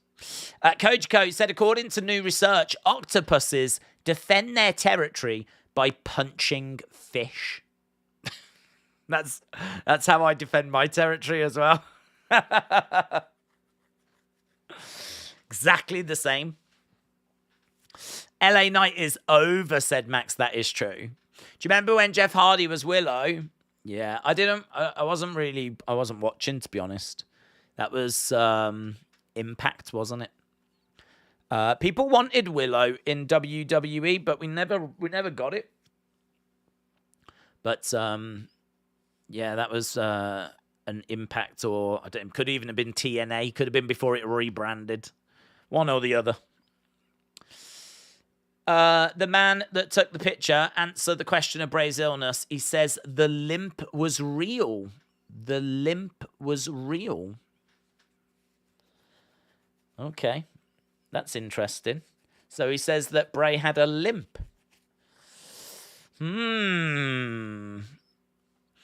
Ex-con Dom is making me feel like condoms were made for a reason, says Alfie. Well, I mean, in all fairness, condoms were made for a reason. That is true anyway. We didn't need ex-con Dom to confirm as to why condoms were made for a reason. We do need some sort of population control, in all fairness. Willow was terrible, says Tim. Trying not to sin, you feel me, says FaZe. FaZe, shout out to you. When is the freak Lars coming back?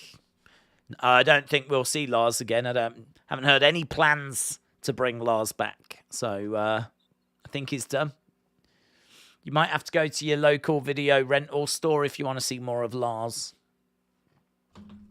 Right, here we go. I had high hopes for LA Knight being my favourite. Peaked when he slapped Bray. Now he's just catchphrase popping babyface wannabe. I'm sad. Yeah, said JB. Hollywood Guy, shout out to you, my friends. Hollywood Guy said, Days, when is LA Knight going to win again? I know there are rumors of a push, but he needs victories. To be honest, not until after WrestleMania. I think this side of Mania, there's, at the moment, seemingly no plans for him. There's nothing, no matches or anything planned. LA Knight, I would imagine, could be at WrestleMania and be involved with, like, if we do get The Rock, we can all see The Rock bottom in LA Knight. Very similar to how Undertaker was on WrestleMania 30. WrestleMania 30. He was. But Raw 30 and LA Knight was involved in that segment. I can see him being involved with, like, The Rock and taking a rock bottom and being, embarrassed and all this.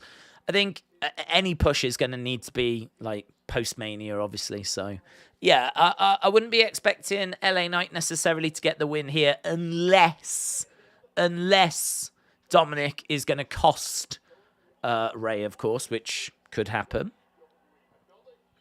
But I don't know that would necessarily do much for LA Knight, Dominic is walking around ringside. I think LA Knight comes out at Mania and then Stone Cold comes out, said Sparky.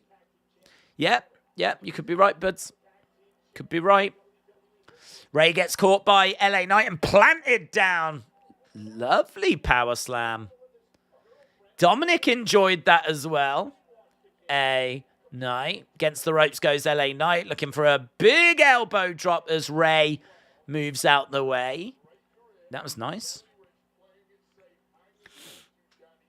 So, Dominic on the outsides. I feel like we've had obviously quite a long Cody match. Now we're getting decent action here. Bulldog there by Ray. What if Rhea cheats on Dom? Oh, that could be fun. When will Mojo Rawley return with his talking into mirror promos like he was having a character change and then just disappeared? Hey, great memory, great example, but it did just remind me. Do you remember when Shelton Benjamin did that vignette a few years ago where he was just like backstage looking? Do you remember that? And that's all it was. The camera just zoomed in on his face and he was literally just looking around. And that was it. Nothing came of it. I don't remember anything coming of it. But yeah, you're right. That was another one, wasn't it? And did he have like face paint on? Cracks on his face or something? I seem to remember. As he was like talking to the mirror. Yeah, that was wild. It's been a few false starts, hasn't there? DDT. Do you remember Shouting and his mama? Absolutely. 619 coming up. Against the ropes goes Ray. Gets caught by LA Knight. LA Knight drags him into the middle, picks him up, but reversal by Ray. Ray is going to go against the ropes. Dominic grabs the legs, trips him over. Dominic interferes. Boos for Dominic. Ray comes over. He's having a word. Roll up by LA Knight. 1, 2, 3. LA Knight wins thanks to a Dominic distraction. So, there you go. LA Knight has picked up a win. He's not jobbed.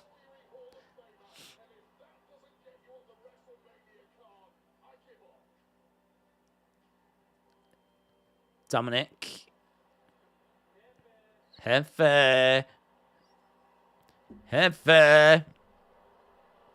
Loud boos, man. Loud boos. Are you going to give me what I want?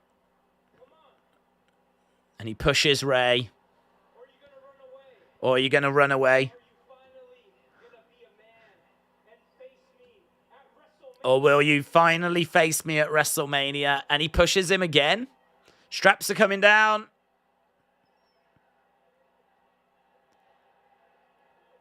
Crowd want it. No. Ray says no. That's right. Walk away. Like you always do. Here we go. Hey, Mom. How does it feel to be married to such a pathetic loser? What if she answers? Oh, they can't believe it. She's shaking her head.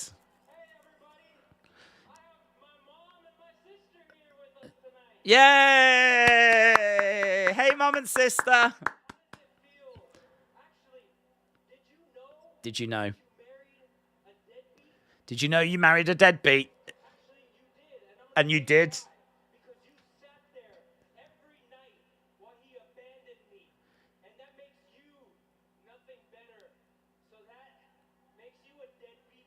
You're a deadbeat mom. Tuck's got up. Tuck's having a word. What are you going to do about it? Sit down. Yeah, she's stupid. Dominic. Oh, proper snatched it. Oh, he shouts, shut up in her face. Ray's coming back. Oh, my God. He's Ray's coming over. Oh, wow. He nails him. Ray comes over. He nails him. Oh, big pop. Big pop. Look at them yesing away. Big pop. Big moment. Ah!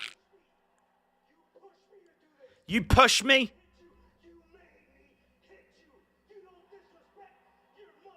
You do not disrespect your mother like that. Oh, my God. That's my wife. You wanted a fight at WrestleMania. Oh, God, it's so good. Oh, it's really good.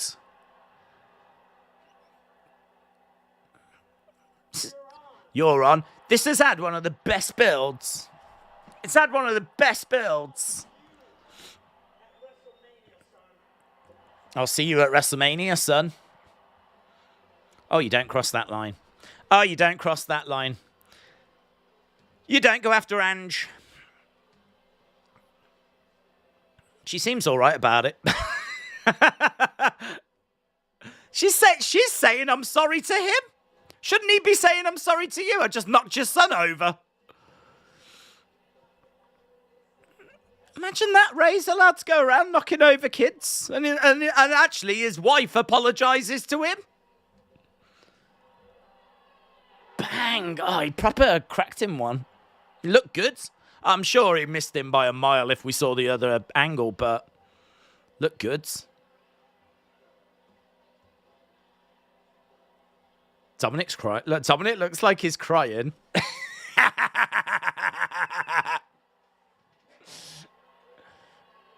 Bang. It looks good, doesn't it? Crowd went wild.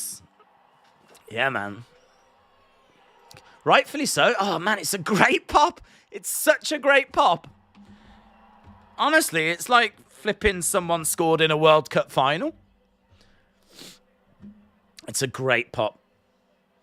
Yeah! He's beat up his son! Yeah!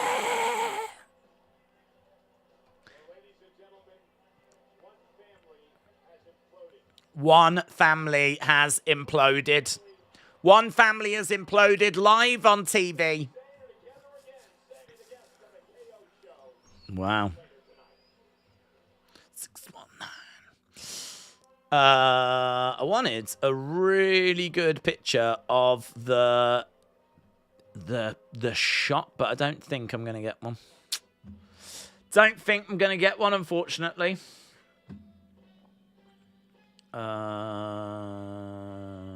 Let's have a look. That is definitely video worthy in it. Defo video worthy, but don't think we've got a good picture of it. Amazing. Alfie, shout out to you, buds. Alfie said, since it's now my birthday, can we get some merch? I wasn't expecting that question, but what I can do is wish you a very, very happy birthday. I can certainly sort that. But I think conjuring up some merch is going to be a little bit tricky, considering I've given it zero thought whatsoever. But yeah, happy birthday, Alfie. Alfie is 12 today. Yes. Absolutely brilliant. 12 today. I believe Alfie said to me earlier he's going to be having some clowns coming round and jelly. He's got all of his friends coming over as well.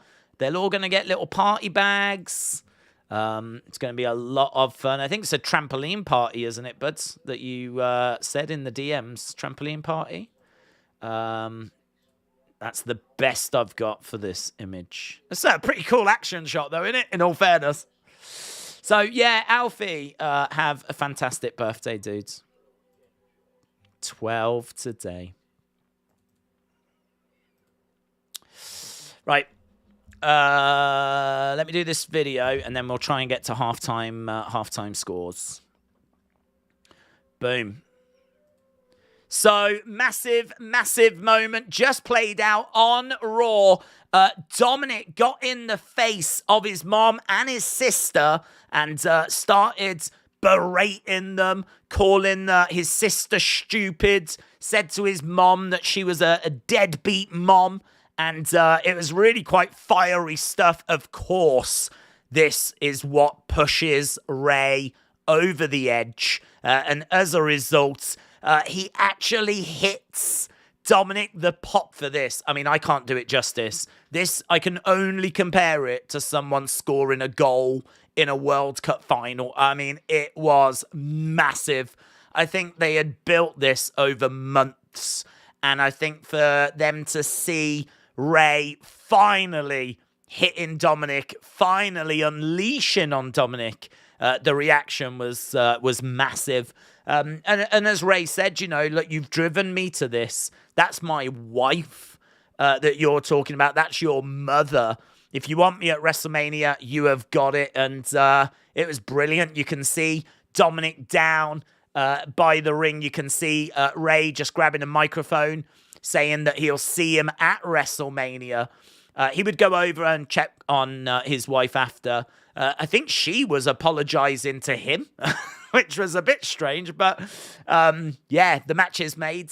And I mean, like, it was gonna need the family to get involved, and it was brilliant. And that moment, I mean, the pop is huge. It is huge. So a brilliant moment, a shocking moment from this week's SmackDown. Right, they are showing Andy Kaufman, who, of course, has gone into the Hall of Fame.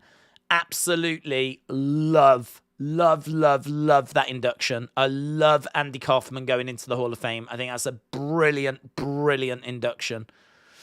Lacey Evans is coming down. Lacey Evans making her way down to the ring. We've got Xia Li in the ring. Okay, what is this? Is this a tag match or... Oh, they're going to try and qualify. So we've got Liv and we've got Raquel. This is for the Women's Showcase. Well, it's nice to see Lacey and Xia Li.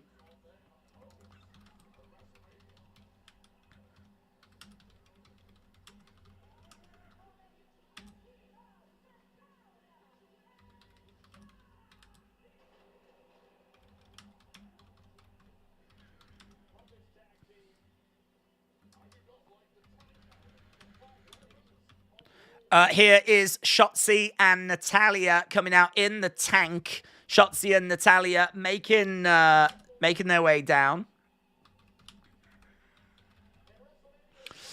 Okay, so we still need to do halftime. We're well past halftime scores, actually. I didn't realize it was that late. I didn't realize it was 10 minutes past.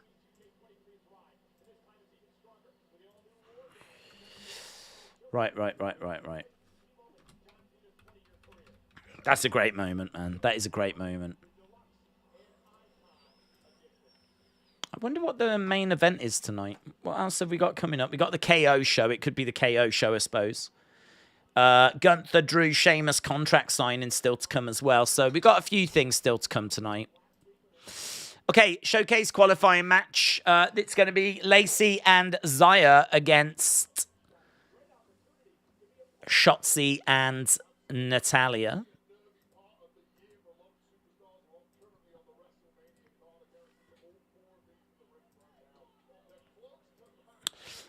Days, how was your day so far? Says Dagmawi. Good, but yeah, doing all right. Thank you. Doing all right.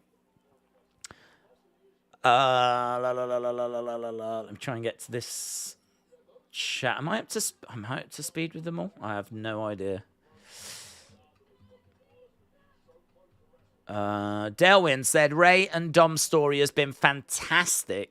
It's been so well over the past few months. It's been the best build WrestleMania match, and that segment shows that the fans want to see it, says Delwyn. Delwyn, shout out to you, dude. Really appreciate the support. And I agree. I mean, the reaction that just got was massive, wasn't it? Absolutely massive. So I agree that seemingly is something that the fans clearly very eager to see.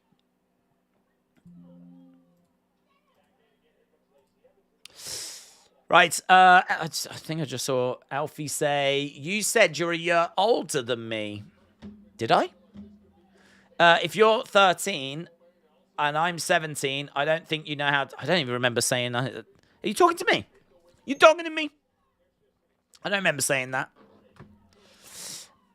Days, Angie was apologising.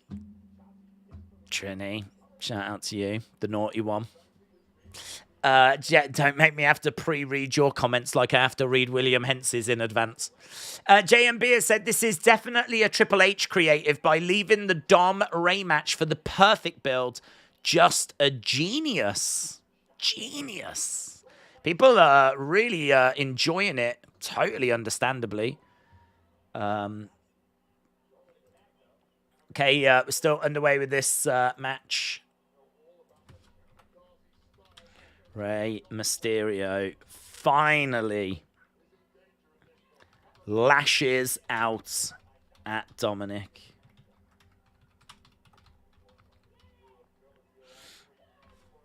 Right, tag. In comes Xia Li.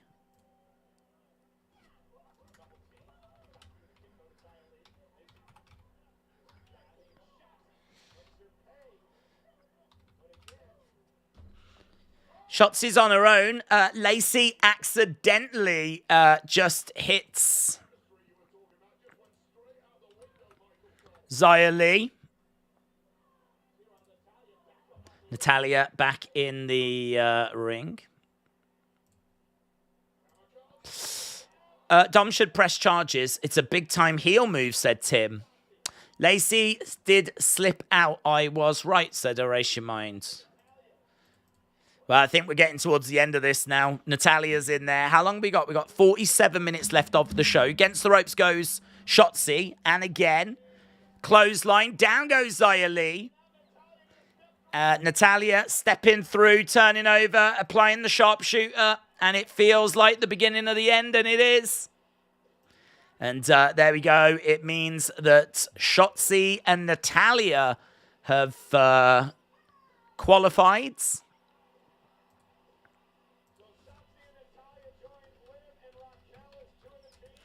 Liv and Raquel jump up on the edge of the ring.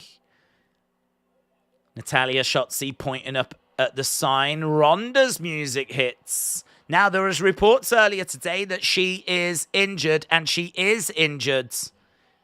So you can see her elbow is bandaged.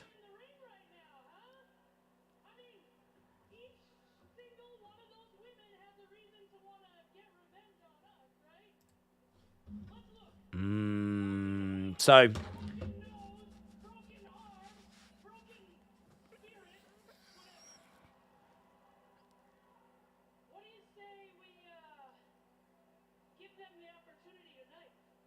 what do you say we give them the opportunity tonight?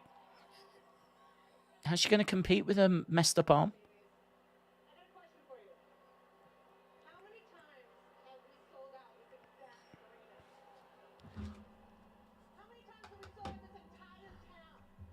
How many times have we sold out this arena?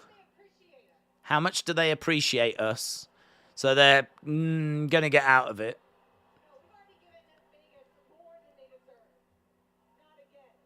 We've already given Vegas more than they deserve. So they're not going to be competing.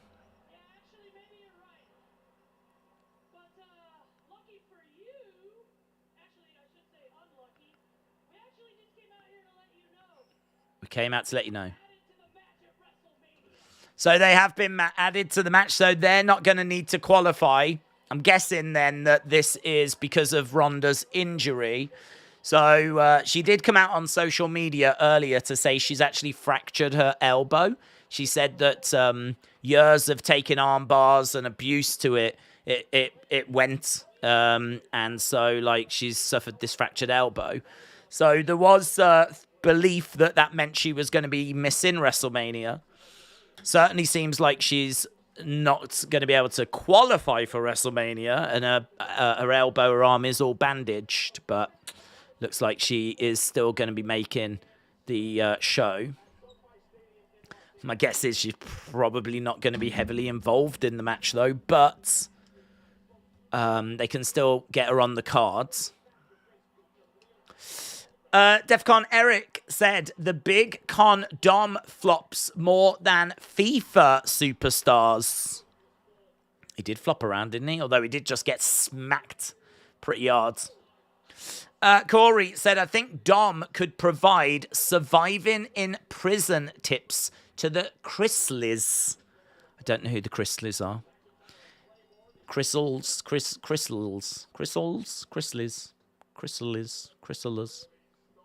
Grizzlies. Them people. Yes, I think he could provide surviving in prison tips to anyone that requires them. So I do, Corey. Shout out to you. Alfie said, I didn't mean you. Oh, that makes more sense now, Alfie. Alfie, shout out to you. Happy birthday. Dom pressing charges, then coming out and cutting a promo, preparing for Ray for what he faces in the Slammer. Dom pressing charges and then cuts a promo, preparing Ray for what he'll face in the Slammer. Yeah. I mean, I feel like if he pressed these charges, I feel like Ray could probably press them right back because Dominic has hit Ray unprovoked as well. To be honest, this is why we need Jerry Springer, because this is exactly the kind of family dispute that could be sorted on Jerry Springer. So, Ray versus Dom, steel cage in Hollywood County Jail. Dom is a slime ball. Dom versus Ray in a nightstick on a pole match. Let's do it. Dom versus Ray, loser spends the weekend in prison. Should do that. We did Bossman versus Mountie, and the loser spent the night in prison. Why not do Dom Ray, night 1, WrestleMania, loser has to spend Saturday and Sunday night in prison, 2 nights in prison. Ray could want it because it means that Dominic's locked up away from the family. The family can have a good weekend. or as good a weekend as you can have knowing your son's locked up. And maybe Dominic could want Ray to go through it because he had to go through it. Basically, Ray put him through it. And so he wants to put Ray through it. So it would, from a storyline point of view, it would make sense as to why you would do that match. And I always loved Mountie Big Boss Man. Loser spends the night in prison. They had Mountie lost, and they would show him being dragged, and then like they kept going back, and like he was being fingerprinted and everything, and like they kept going back and showing you updates of what he was doing. And as a kid, I enjoyed it. Maybe as an adult, I would watch it and cringe a little. I don't know, but as a kid, I loved it. So that could be fun. Chris said, listening to Rhonda on the mic is like taking a sharp pencil and sticking it in your ear and trying to touch your brain. Okay. Okay. I mean, I know it's not great. I don't know if I would go quite as far as that, but Big Time Baxter said Charlotte was getting mixed reaction. She was getting what chants and some boos during that segment. Right after Nikki, Brie, Sasha, Bailey were name dropped. If that's the main event, what a disaster. Yeah, I don't know. That promo just left me confused, to be honest. I mean, she does name check Sasha and she does name check people, but I don't know why she was doing it. She was trying to make a point. It did just come across as like really confusing. I mean, part of it felt like she had turned heel, but it wasn't really strong enough. She didn't really deliver it with enough punch for me to 100% know she had turned heel. Dominic. Oh, he properly snatched it out of her hand. Shut up! He properly got in her face. Shut up! Brilliant. Oh, look, she applauded. She applauded. The mother actually applauded her son being hit. Like, wouldn't the mother be all shouldn't she be like, oh, God, my boy, oh, God, stop it, please, stop. Wouldn't that be the reaction? Not, yeah! Hit him some more. Kick him, Ray. Kick him. That's a weird reaction, I think. I don't know that I was expecting to see a camera angle where she's applauding. Here's a lead pipe. Smash him, Ray. Smash him. All right, calm down, Ange. Calm down. Right, Raquel, Liv, Natalia, Shotzi, Rhonda, and Shayna. We've just got one more team to add. One more team. Right, but we're not focused on that. We are focused. Adam Pearce, lovely to see. Dom's mom was getting ready to RIP him, said Zoom Station. Dagmari said, what's the one match you want to see at Mania? Well, it'd probably have to be Cody and Roman, just because I think there's a good chance that's the end of Roman's historic reign. Right, is that Pete Dunne? Drew and Sheamus and Gunther.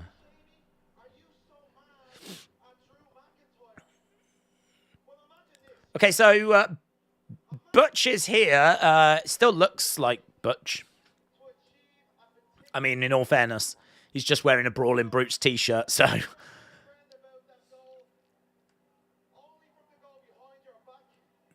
Okay, so Drew is in the ring. We need to turn our attention back to this because it's a quick moving show.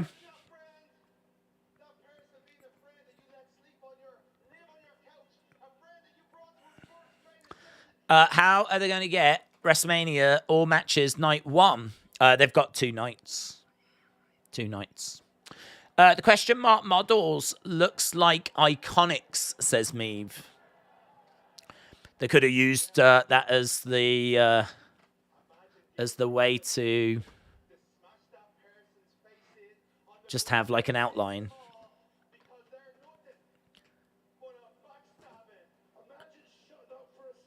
Imagine shutting up for a second. Just imagine that.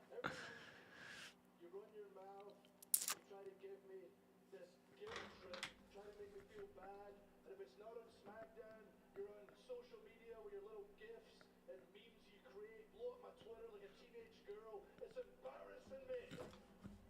You blow up my Twitter like a teenage girl with your gifs. Why we're the most physical superstars in WWE. We beat the hell out of each other. And afterwards, we should have been in the bar. We should have been laughing about it.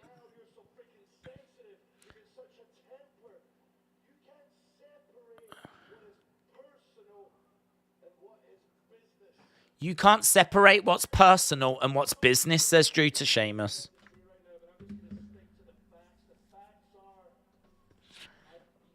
I've beaten you. This is a fact, says Drew. And I know I can beat Gunther. And it's been shown that you can't. Oh. Oh.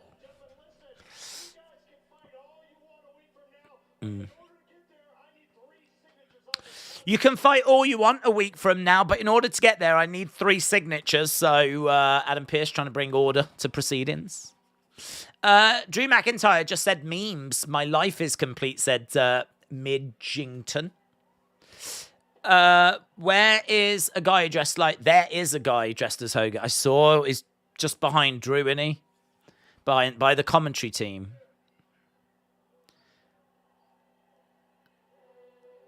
Right, here's Gunther.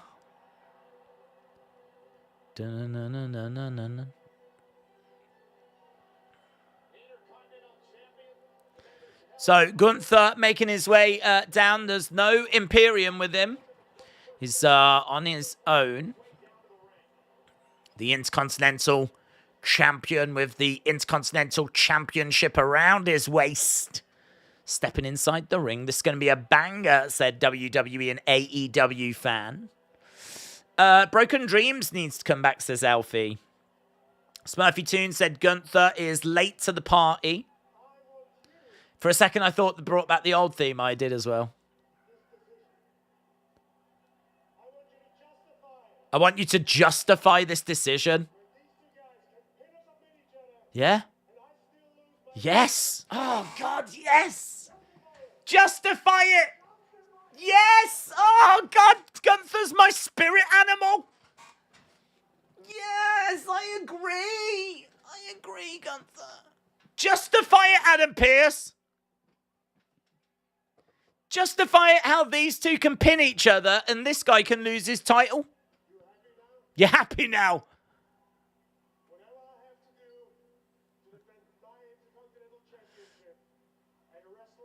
He's jumped in the ring. He's gone right over to Adam Pearce. Justify it. I'm going to beat you. If I have to. I'll beat you. He points at Ridge. What are you looking at? Oh! Butch. Ah, they're still calling him Butch. Wow, Gunther just hurled that table out the ring. I bet Green Shirt Guy just absolutely pooped himself. That table just went flying. Green Shirt Guy standing there. There's a table in the air like this. Oh, this is how it ends. And, yeah, he went, look, I'll beat you. If I have to, I'll beat you. What are you looking at? And Butch, and they called him Butch. Michael Cole said Butch. Launches himself at Gunther. Obviously, those two have got an incredible history. Gunther hurling that table out the ring. And he goes right over to Adam Pearce. Upset with Adam Pearce. Adam Pearce in the corner is like, oh my God, oh my God.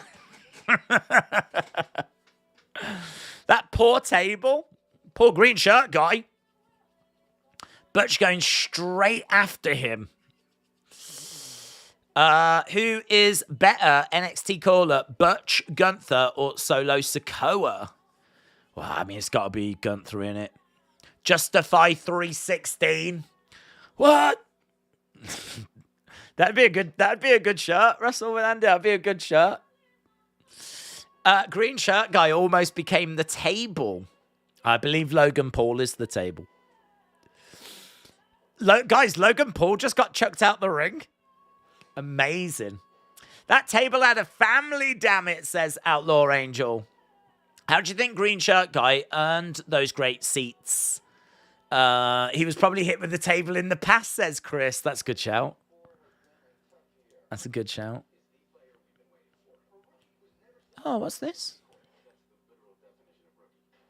Inspired by true events, there's a film. This looks good. 1984. Nike.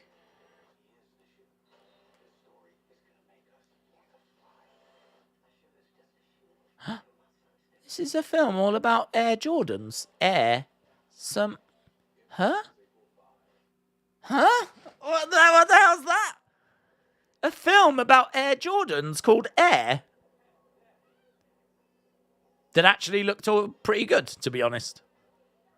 Oh, I'd watch that. I don't want to go to the cinema to it. I don't need to go to the cinema to watch a film about a sneaker. But that looks all right. I've never seen that before. That looks all right. Air? Yeah, never heard of it.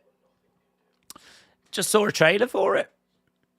The table said to Gunther, please throw me not be in this madness.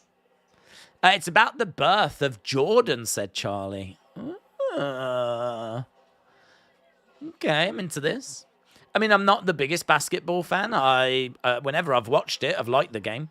But it's not part of my regular viewing.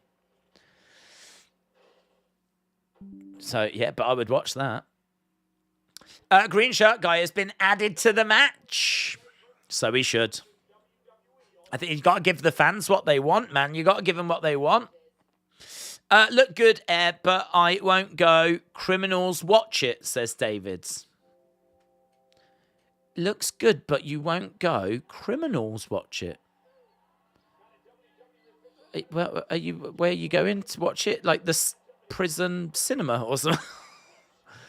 Big boot by Gunther. So we are underway with Gunther and Butch.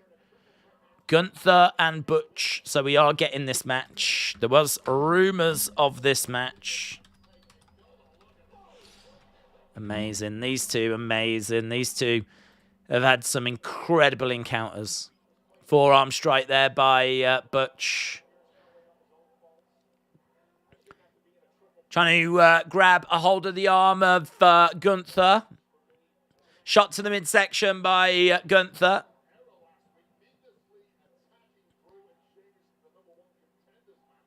Grabbing Butch. Butch gets chucked down. So, yeah, still Butch, not Pete Dunne.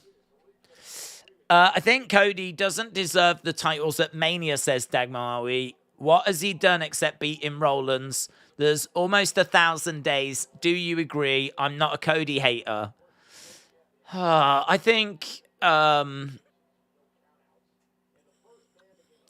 seen his career, I feel a bit different because I watched him when he was in Legacy. I watched him when he was dashing Cody Rhodes. I watched him when he was Stardust. I watched him when he left. So for me, him trying to become champion has been a long journey. It's not been since he returned at WrestleMania. I have watched his career. So for me, this would be the conclusion of that story. But, and it's funny actually, because we did talk about it earlier, and I did say that, you know, these are comments that I'm seeing that people are sending. That there are people that don't feel that he's done enough to deserve winning the titles. Because if you haven't followed him when he was Stardust, and you haven't followed him when he was in New Japan and AEW, and the only thing you've seen of him is the matches with Seth and the Rumble win, I can understand. I can understand why people would have that impression. I can get it. I do understand. For me, it's not a problem because, as I said, I've seen his career. So I don't personally have that problem, but I can understand why people feel that way. Roman's going to win, said Jojo. Right now we've got a Boston Crab applied. It's more like a Walls, actually, but now he's transitioned. Gunther in control. 25 minutes to go, and we know that we've got a KO show coming up. Keaton said, Gunther versus Green Shirt Guy is my dream match. Forget the triple threat. Absolutely. Tables match, that's what we need. Gunther, Green Shirt Guy, tables match. Big chop coming in there by Gunther. Step up enziguri by Butch, and again. Going for another one, he gets swatted away. Gunther grabbing Butch, hurling him over his head, goes back into the corner. Gunther coming over, grabbing Butch. Crowd's a little bit quiet. Chop coming in. Oh, they were into that, though. They were into that chop. And now he's got his boot right in the throat of Butch as Butch spills to the outsides. And I think we might be heading to commercial. Sheamus and Drew watching on. I wonder how many times Gunther and Pete Dunne have wrestled. Don't know. I mean, I feel like they competed. I want to say they competed in Progress as well. As well as like NXT UK and NXT. So probably a healthy amount of times. Who knows? They could have competed in like Germany and other like various indie house shows.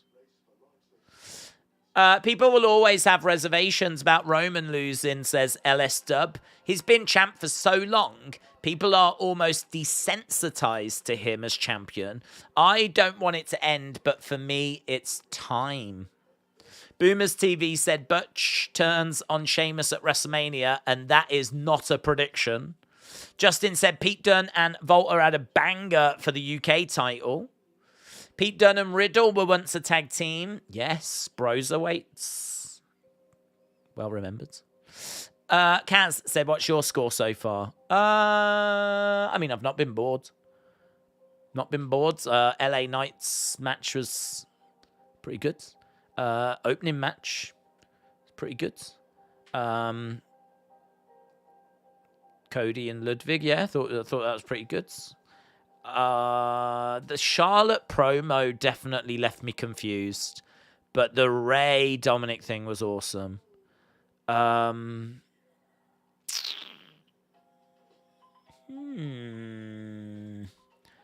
probably say, it's a tricky one, you know. It's a tricky one because I feel like the matches have been good. Is there, I mean, outside of the Ray moment, is there any reason why I should be anywhere near an 8? I don't think there is. 725. 725. I think this has been a solid show. I think it's been solid, and the Ray Dominic moment was excellent. But the score does get brought down because I don't know that we've had a match that's really, like, blown my mind, right? It's been solid, fun to watch, but I don't know that there's been anything that's been, you know, oh my God, you need to watch this type situation. And I think the Charlotte segment brings the score down. The women's tag match, I mean, there wasn't much to that. Ronda and Shayna coming out, and because of the injury, now they don't need to qualify. So they've just apparently got into the thing, which, yeah, I understand. You know, I get it. But still a bit annoying, isn't it? Yeah, 725, about that. I don't even know if that's a bit high, but like, there's not really any reason to hate on the show. Yeah, about that. I'm 725, says Davids. Raw after Mania returns, new faces. Yeah. I think call-ups from NXT, I think we could definitely see some of them. I think we could see some returns. I think for me, that's where I'm thinking Switchblade. If he's coming into WWE, I feel that Raw is probably a good place to bring in Switchblade. You know, you're bringing in someone that's gonna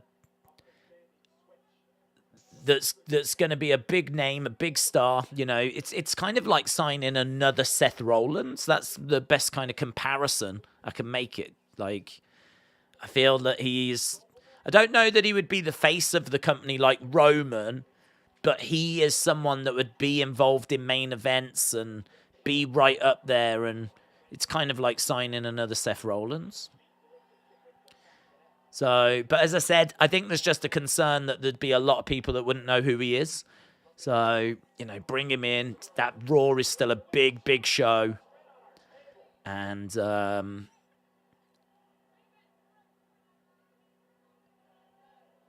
I think that would be an awesome moment. But we don't know that he's coming to WWE yet. On the outside of the ring now, we got Drew, we got Sheamus, we got Gunther. Butch trying to land on Gunther, but he accidentally knocks down Drew instead. Double stomp there by Butch. Kick to the side of the head by Butch as well. Butch going over to the corner. So Gunther down. James said Roman is holding the titles hostage. It's getting boring. Scott said, I hope Jay White goes to WWE. I feel like the shuffle in AEW, he would get lost. But I think he could get the AJ treatment from them, which would be awesome. Right, we got Ridge down, we got Drew down, we got Sheamus down, we got a monster clothesline there by Gunther. Gunther picking up Butch, planting Butch down, going for the cover, 2, 3, and there we go. They plan that Paul Heyman to screw Roman days. What are your thoughts? Heyman screwing Roman? Wouldn't do it, to be honest. I think if Cody's going to win, he should win it. Do you know what I mean? Rather than him winning it because Heyman has cost him, I think that Cody, you know, whoever gets it'd be a bit like Undertaker's streak ending because of outside interference. That'd be a shame. Because I feel like if you're going to really benefit from beating Roman, you should do it clean. So I think it needs to be clean. Whether Heyman turns on Roman after, because Roman doesn't have the belts anymore. Maybe the bloodline walk off. And Roman's lost the belts. And then maybe maybe Heyman then walks off as well or something. I don't know. I don't think so. Street Profits are backstage.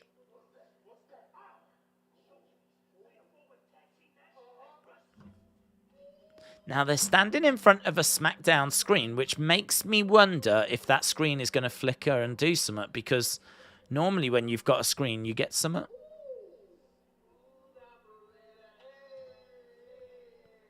Smooth operator. Here is Braun and Ricochet.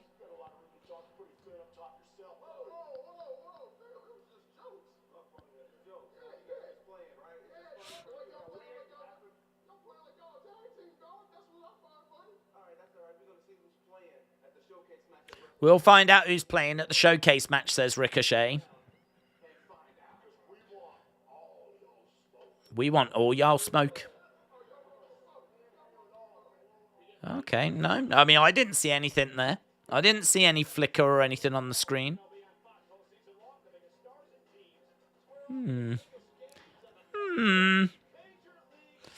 I want Rude to come back to dismantle Theory, says Ben, and claim the US title after Mania because Theory won't lose to John as he won't be in the company long enough.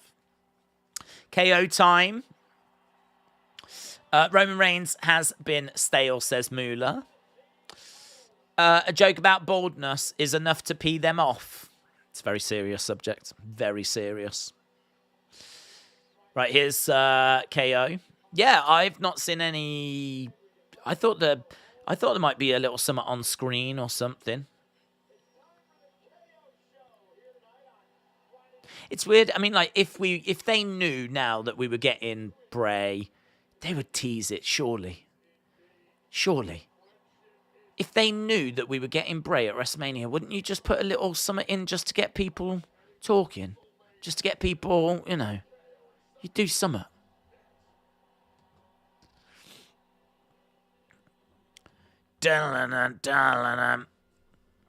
I want Matt Cardona to return, just not as Zack Ryder said, WWE fan. Passive-aggressive banter between the Profits, Ricochet and Strowman. The Spife, Jason Blackmore debut and dethrone Roman. Book it.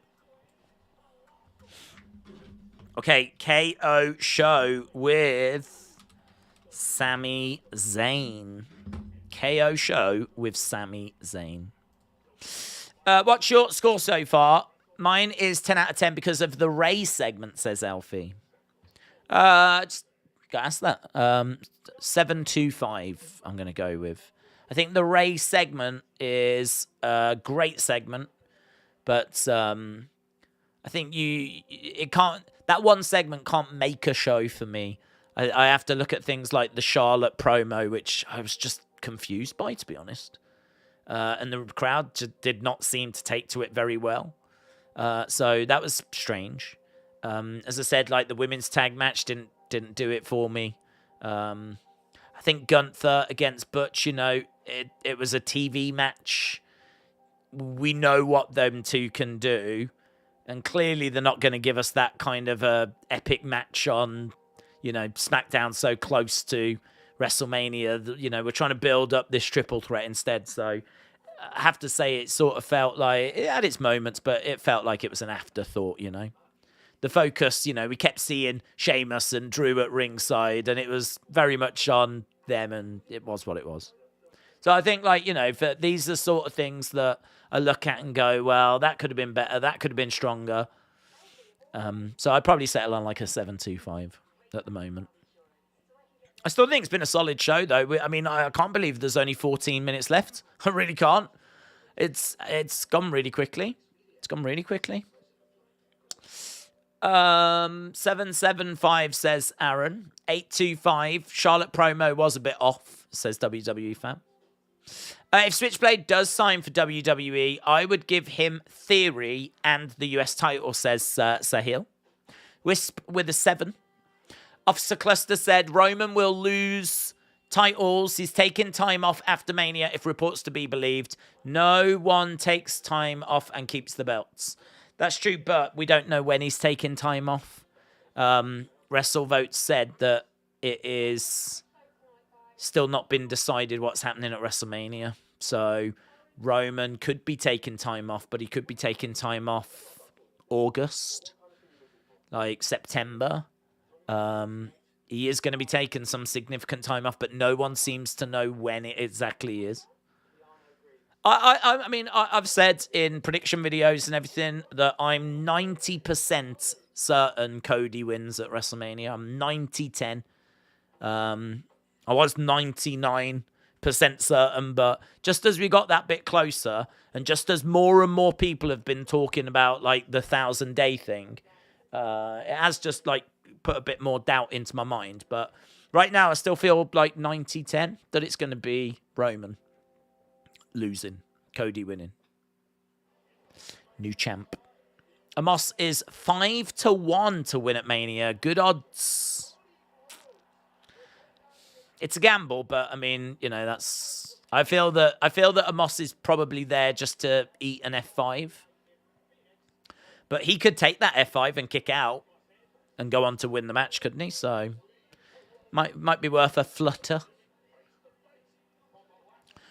Next week on SmackDown, Cody and Roman face to face.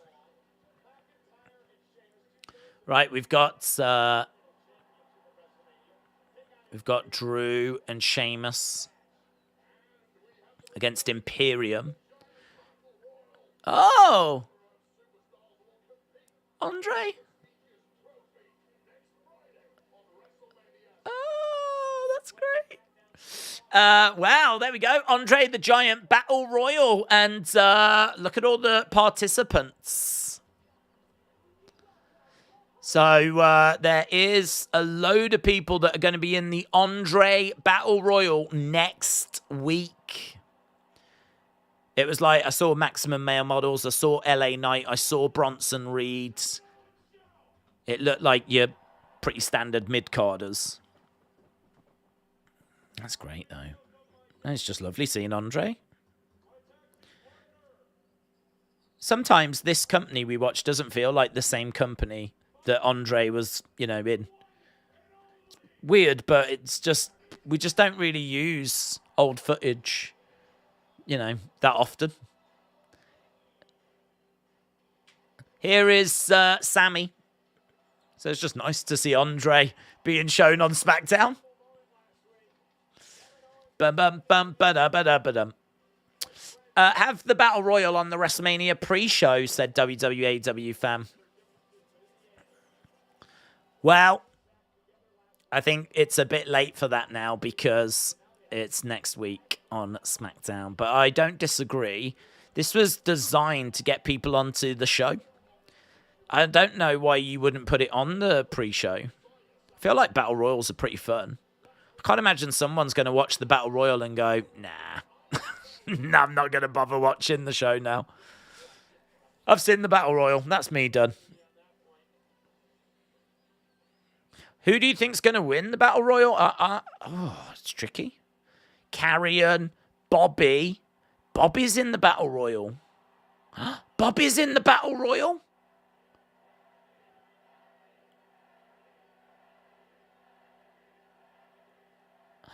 Bobby's in the Battle Royal? Why would Bobby be in the Battle Royal? Oh my God.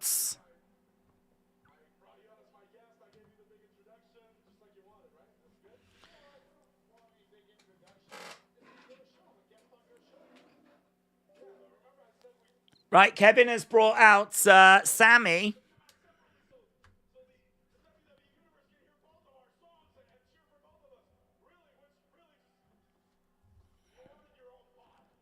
You wanted your own pop, I get it. AEW can never, with this story, they will fail. Fight Forever will fail. Okay. Message received, Gareth.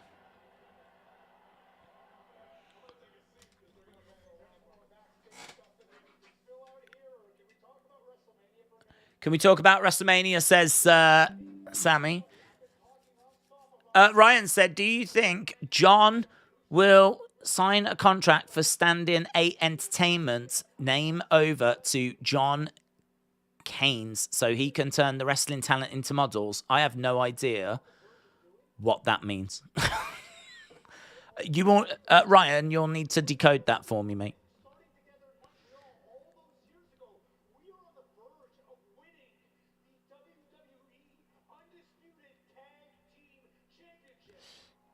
Okay, so Sammy is talking to Kevin about winning the Undisputed Tag Team Championships.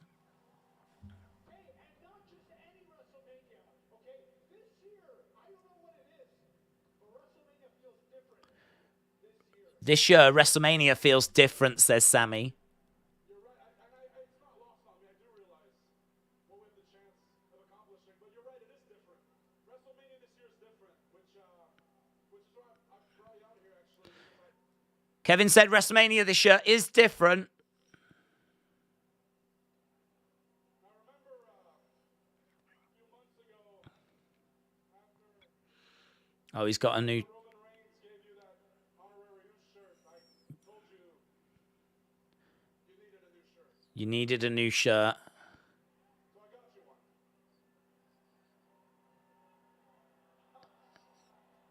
Dude, that's awesome. That's it. KO Mania goes Hollywoods. Yeah, but that's actually, this is actually the back of it. KO Mania's on the back of this year, because I do KO Mania every year, but this year is different. Because this year it's not about KO Mania, because this year there's only one person who took WWE by storm, who caught fire like no There's only one person that took WWE by storm. That guy has been the MVP of WWE for the last 12 months, and that person is you. That guy is the MVP of WWE, and that person is you. Ah, this feels quite real. MVP chants. So this year, yeah. But it's not KO Mania. This year it's about what's on the front of the shirt. So he wants Sammy to reveal it. We're doing a big moment here with the t-shirt again. So we got KO Mania, Sammy, WrestleZania. WrestleZania.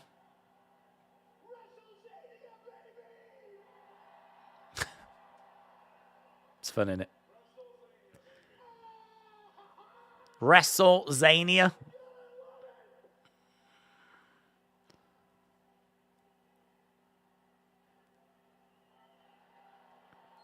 Sammy with his, it's got a nice ring to it. Yeah, it's got a nice ring to it. WrestleZania.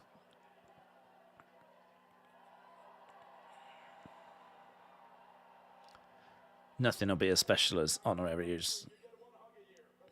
You get one hug a year, says KO. You get one hug a year. Your hug is done.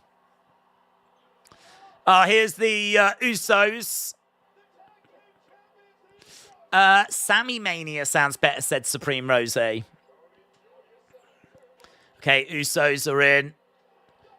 Double super kick. Down goes KO. Grab Sammy, hurling him against the ropes. 1D. Usos, here we go. Fire Score said, I'm still smiling because Dom got punched. So's his mom. She was loving it. Usos get chased out of the ring. Maybe it's just me, but I never took off the Sammy Uso shirt. Usos, I want more of KO and Sammy being wholesome friends, says WWE and AEW fan. You saw this coming like always. Some things, not all, and some people, not all, like how it always was and will always be like this, says Wham. Right. And the show has ended. Get in your full-time scores then, whilst I just do another quick video, because I think this is interesting. Not about that, though. About... Hang on, let me go down. This. So we've got some emerging news on SmackDown. WWE have announced that the Andre the Giant Battle Royal is going to be taking place next week, and you can see all of the announced superstars. Now, what is really interesting here, what grabbed my attention as soon as I got this image, front and center, Bobby Lashley. Why would Bobby Lashley be involved in this battle royal on the Friday before he's about to be having a match at WrestleMania on the Saturday or the Sunday? I mean, it's not impossible, of course, that he could be having a match here and then going on to still compete against Bray. But if you look at everyone else in this match, I think I'm right in saying there's no one else here that has got a match scheduled for WrestleMania. There is an exception with Johnny, in all fairness, who will be competing at NXT Stand and Deliver.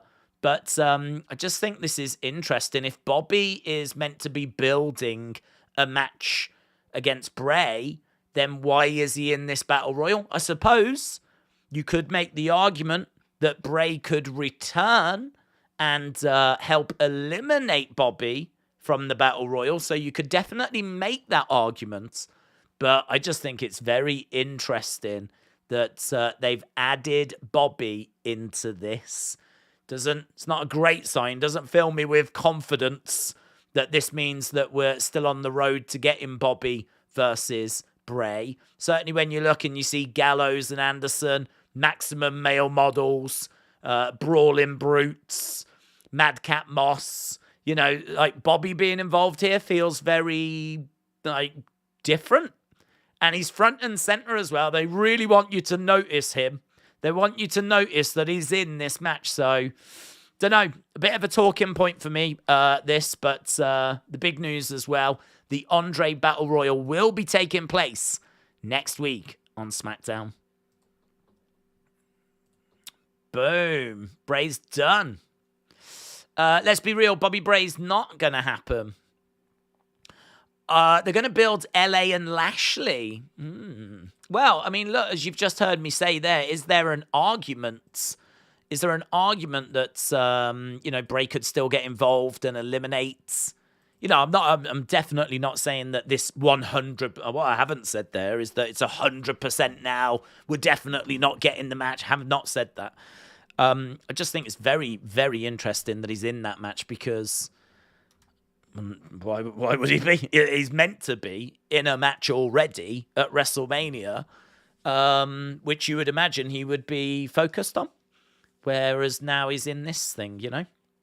And it's not like Austin Theory is in that Battle Royal. It's not like Edge and Finn are in that Battle Royal. It's not like Ray and Dominic are in that Battle Royal. Like, he does stand out as a real exception, you know? So, it'll be interesting to see what people make of that. I'd imagine there'll be a wide variety of opinions there.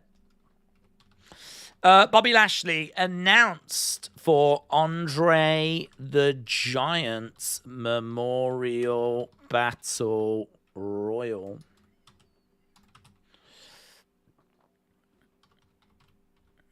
I don't know if it got an E on the end. Is it Royale? Bray Wyatt match in doubt. I wish they'd just give us a flipping answer. Just like everyone else, I wish they would just give us an answer. I understand that Bray's health comes first, but I mean, apparently he's swanning around Florida, having a great time, living his best life.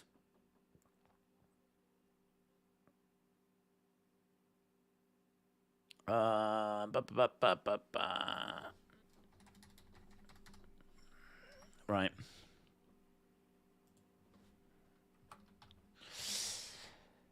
Lovely. Okay, let's get this put in this description. Post that there.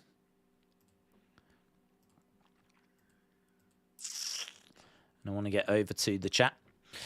Yeah, get in your scores as to what you thought about the show. I thought that... I don't know if they were trying to recreate the honorary use kind of T-shirt moment. For me, it sort of didn't land. It's nice. It's a cool shirt, though. I can see them selling... I bet that'll be on WWE Shop right now. And if you are going to purchase anything from WWE Shop, if you use the link... which I don't even know if it's in the description, if I'm being honest anymore. But it was in the description. There is a link where if you buy anything from WWE Shop, it supports the channel, basically.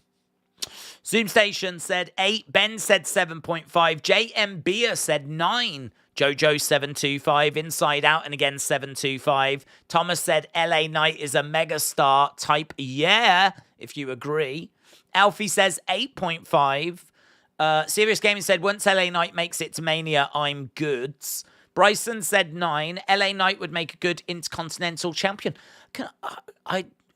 Serious question. Why are people so into LA Knight? What has he done? I'm not down on him, by the way, right? But equally, I am surprised at just how over he's managed to get. I don't know what, like, was there a moment? Like, I don't know. I remember him doing, like, an impression of Bray that seemed to go down quite well. Is it the catchphrase that's caught on? I don't know what it is. I mean, look, there's people yaring away. And I like him. I'm not down on him. I'm not saying people are wrong. If someone was to come up to me and go, LA Knight's popular, why is he so popular? I'd be like, well, he's a good talker and he's got some good catchphrases. And I don't know why. I don't know if there was like a moment, you know? I don't know if there was a moment that people are like loved. But I know he did like, I remember him doing an impression of Bray that seemed to play out very well on social media. I'm down on LA Knight, said JB. He disappointed me by becoming a bit of a faux heel who's trying to get over as a babyface with cringe catchphrases. El Sean said, LA Knight brings charisma and catchphrases. He's got good charisma and catchphrases. I like LA, but he's definitely not as over with me as he is on Twitter. Still a big fan, though. He's got a vibe or summer with the catchphrases. Seems like catchphrases is what's caught people's attention. I think he reminds us of the Attitude Era. He feels real and not scripted, said Wrestle with Andy. Chat on fire for LA Knight, says Samantha. He's over, definitely. Jordan said that shirt is on Chop. Yeah, as soon as they show anything like that, you know it's going to be available to purchase. LA Knight is what every AEW wrestler wishes they were, said Defcon Eric. LA Knight, yeah, said Hagen Dazes. YouTube highlights. Someone said about Rampage. No, it got moved. It's tomorrow, I believe. Great charisma and catchphrases, says Let Him In. I like LA Knight ever since he was Eli Drake in TNA, said Justin.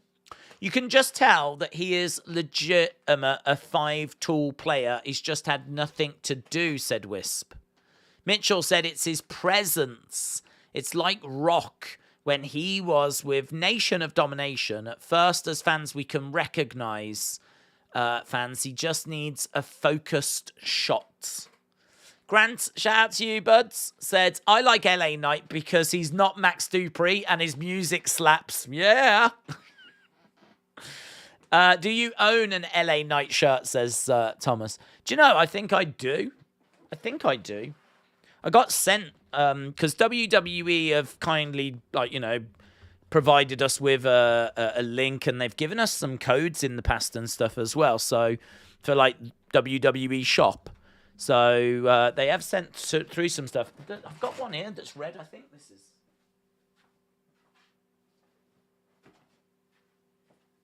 Yes, it is. Yeah. So there we go. I have an LA Knight shirt. It's pretty standard. It's not really much to it, but it's nice enough, isn't it? It's nice enough. LA Knight. Pretty. It's not very well made though. I can tell you. I mean, look, already coming apart. Disgrace.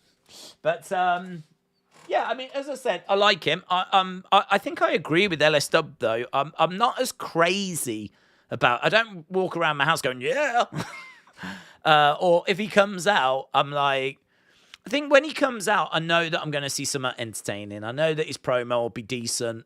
I know that people will be into his catchphrases. If he's going to have a match, I know it's going to be decent. So I've got that. I think my relationship with him, or the way I feel about him, is that I'm like, okay, LA Knight, here we go. Do you know what I mean? Like, this will be good. But I haven't seen anything apart from his impression of Bray, which I thought was funny, that has like really grabbed me the way that he seems to have grabbed other people. And I just genuinely wondered what it was that people had like really got so excited by. It just seems to be a bit of a build. I don't know that it's been one thing seemingly. Actually, it's the best way of getting over. It's organic. It seems like people have just really took to him and he's gained popularity, and you know, people have obviously spoke positively about him, and then that's, you know, got people more switched on to him, and it's just sort of organically grown. So that's good. I mean, just keep doing that. Hopefully they do give him something to get his teeth into. either at WrestleMania or after WrestleMania, and so he can really show what he can do, you know? So, goods. I don't like heels who try to take the spotlight. As a heel, your job is to make them hate you, not sing-alongs and split chants. Are you doing a stream for Plant Benavidez? I am, yeah, I am. So we're going to start, I think, a few hours before the coverage starts for Plant Benavidez, because I do want to make sure that we're hitting the end of UFC, because we always try to do UFC. But there is a slight overlap with UFC stopping and Plant Benavidez coverage beginning. So my plan is just start the Plant Benavidez stream. We'll do the end of UFC, make sure we do the co-main, few fights before that. And then we can go straight into the undercards of Plant Benavidez and just work our way towards what is going to be an amazing fight. I mean, that fight, it's a bona fide dream match. It's one of those where there's been bad blood there for a long time. And I don't know, I mean, it's one of those where I suppose I'm not really doing it because the community has desperately requested it. It's one that I'm genuinely interested in watching myself. So it's one that I want to watch. So I don't know. I mean, like, it might be a disaster. There might be next to no one around tomorrow for the stream. I have no idea. I hope so. If you are around, join us. But we will be doing it. And I'm genuinely looking forward to it. Should be a really great fight. Mitchell said, Days, if a girl asks... Oh, here we go. Some girl advice. I've got you, Mitchell. Here we go. Yeah, I've got this, mate. Oh, you want some... you want to know a bit about the ladies? Okay, here we go. Days, if a girl asks if we want to see her parts as nerds, we don't say no. Hang on, this took a turn. What? Hang on, what? I thought you was after dating advice. If a girl asks if we want to see her part, keep it PG, Mitchell. Jeez, there's kids around. As nerds, hang on, what's going? There's a lot to unpack with this message, isn't there? There's a lot to unpack here. I mean, in one sentence, we've put in a lot of stuff. If a girl, I'm going to read it again for like the third time. If a girl asks if we want to see her parts, as nerds, I love how you've just roped us all in as nerds, as like, you know how we're all nerds. What? As nerds, we don't say no, we say yeah, and that's why we love LA Knight. Okay, right, never in my life, not once in my life, not even remotely close to this happening, have I ever found myself in a situation where a girl has said, do you want to see my parts? And I've then responded, yeah, in an LA Knight style, right? That's never happened. That has never, ever come close to happening. I mean, you've got the sexy music going, snuggling up. Do you know what I mean? There's no in a way. There's none of that, mate. Honest, I think you're doing it wrong. I was getting ready to offer advice, and it turns out I can offer some advice. If a young lady, right, says, do you want to see my parts? First of all, overlook the way that she's worded it, right? Something's gone wrong. I don't know what's gone wrong. Yeah, I don't know why she's said it that way. Don't worry about it, right? Just put it out of your mind. But I wouldn't be responding with, yeah. I wouldn't do that. I wouldn't be doing that, mate. I wouldn't be doing that. This, sometimes in life, these things call for more, sensual approach. Yeah. Do you know what? This is gonna shock a few people. So, there's some things in life I'm not sure that you can apply wrestling to. That's a situation where I don't think that you can go, hang on, how do I deal with this? What has wrestling taught me about how I deal with this situation? What can I learn from this situation? What has Raw or SmackDown taught me that can be applied here? Where I've got a young lady, might be an old lady. Shout out to you, Linda McMahon. Where she said, "Do you want to see my parts?" How do I respond to this? Yeah, if you have found yourself in that situation and you've done that, first, I don't even care if it's worked. Can I just say, well done? Can I just say, that takes balls. That takes balls. To find yourself in a situation where I can only imagine, I mean, in my mind, this is a first date as well. You've gone out on a first date. You've gone back and she's gone, I don't know why she said it like this. I really don't know why she said it like this. Do you want to see my parts? Right? I don't know. She's had too much to drink. Honestly, I mean, you've got to overlook it. I'd be worried. You've got to overlook that. But if you've then turned around and gone, yeah, like something out of a cartoon, in my mind, it like you're one step away from going yabba dabba doo. This is very Flintstones, isn't it? It's very Flintstone. In my mind, you're about to pop open the spinach. Show off the guns. It's all very cartoon animation. But if you've done that, mate, risk nothing but external and eternal respect to you. Oh, well, I feel like that's there's no way I'm beating that. Let me tell you, we do need to wrap things up. But I'm not going before we turn our attention to Mad Jason. Mad Jason says, I want Austin Theory to win because he can do more with the belts.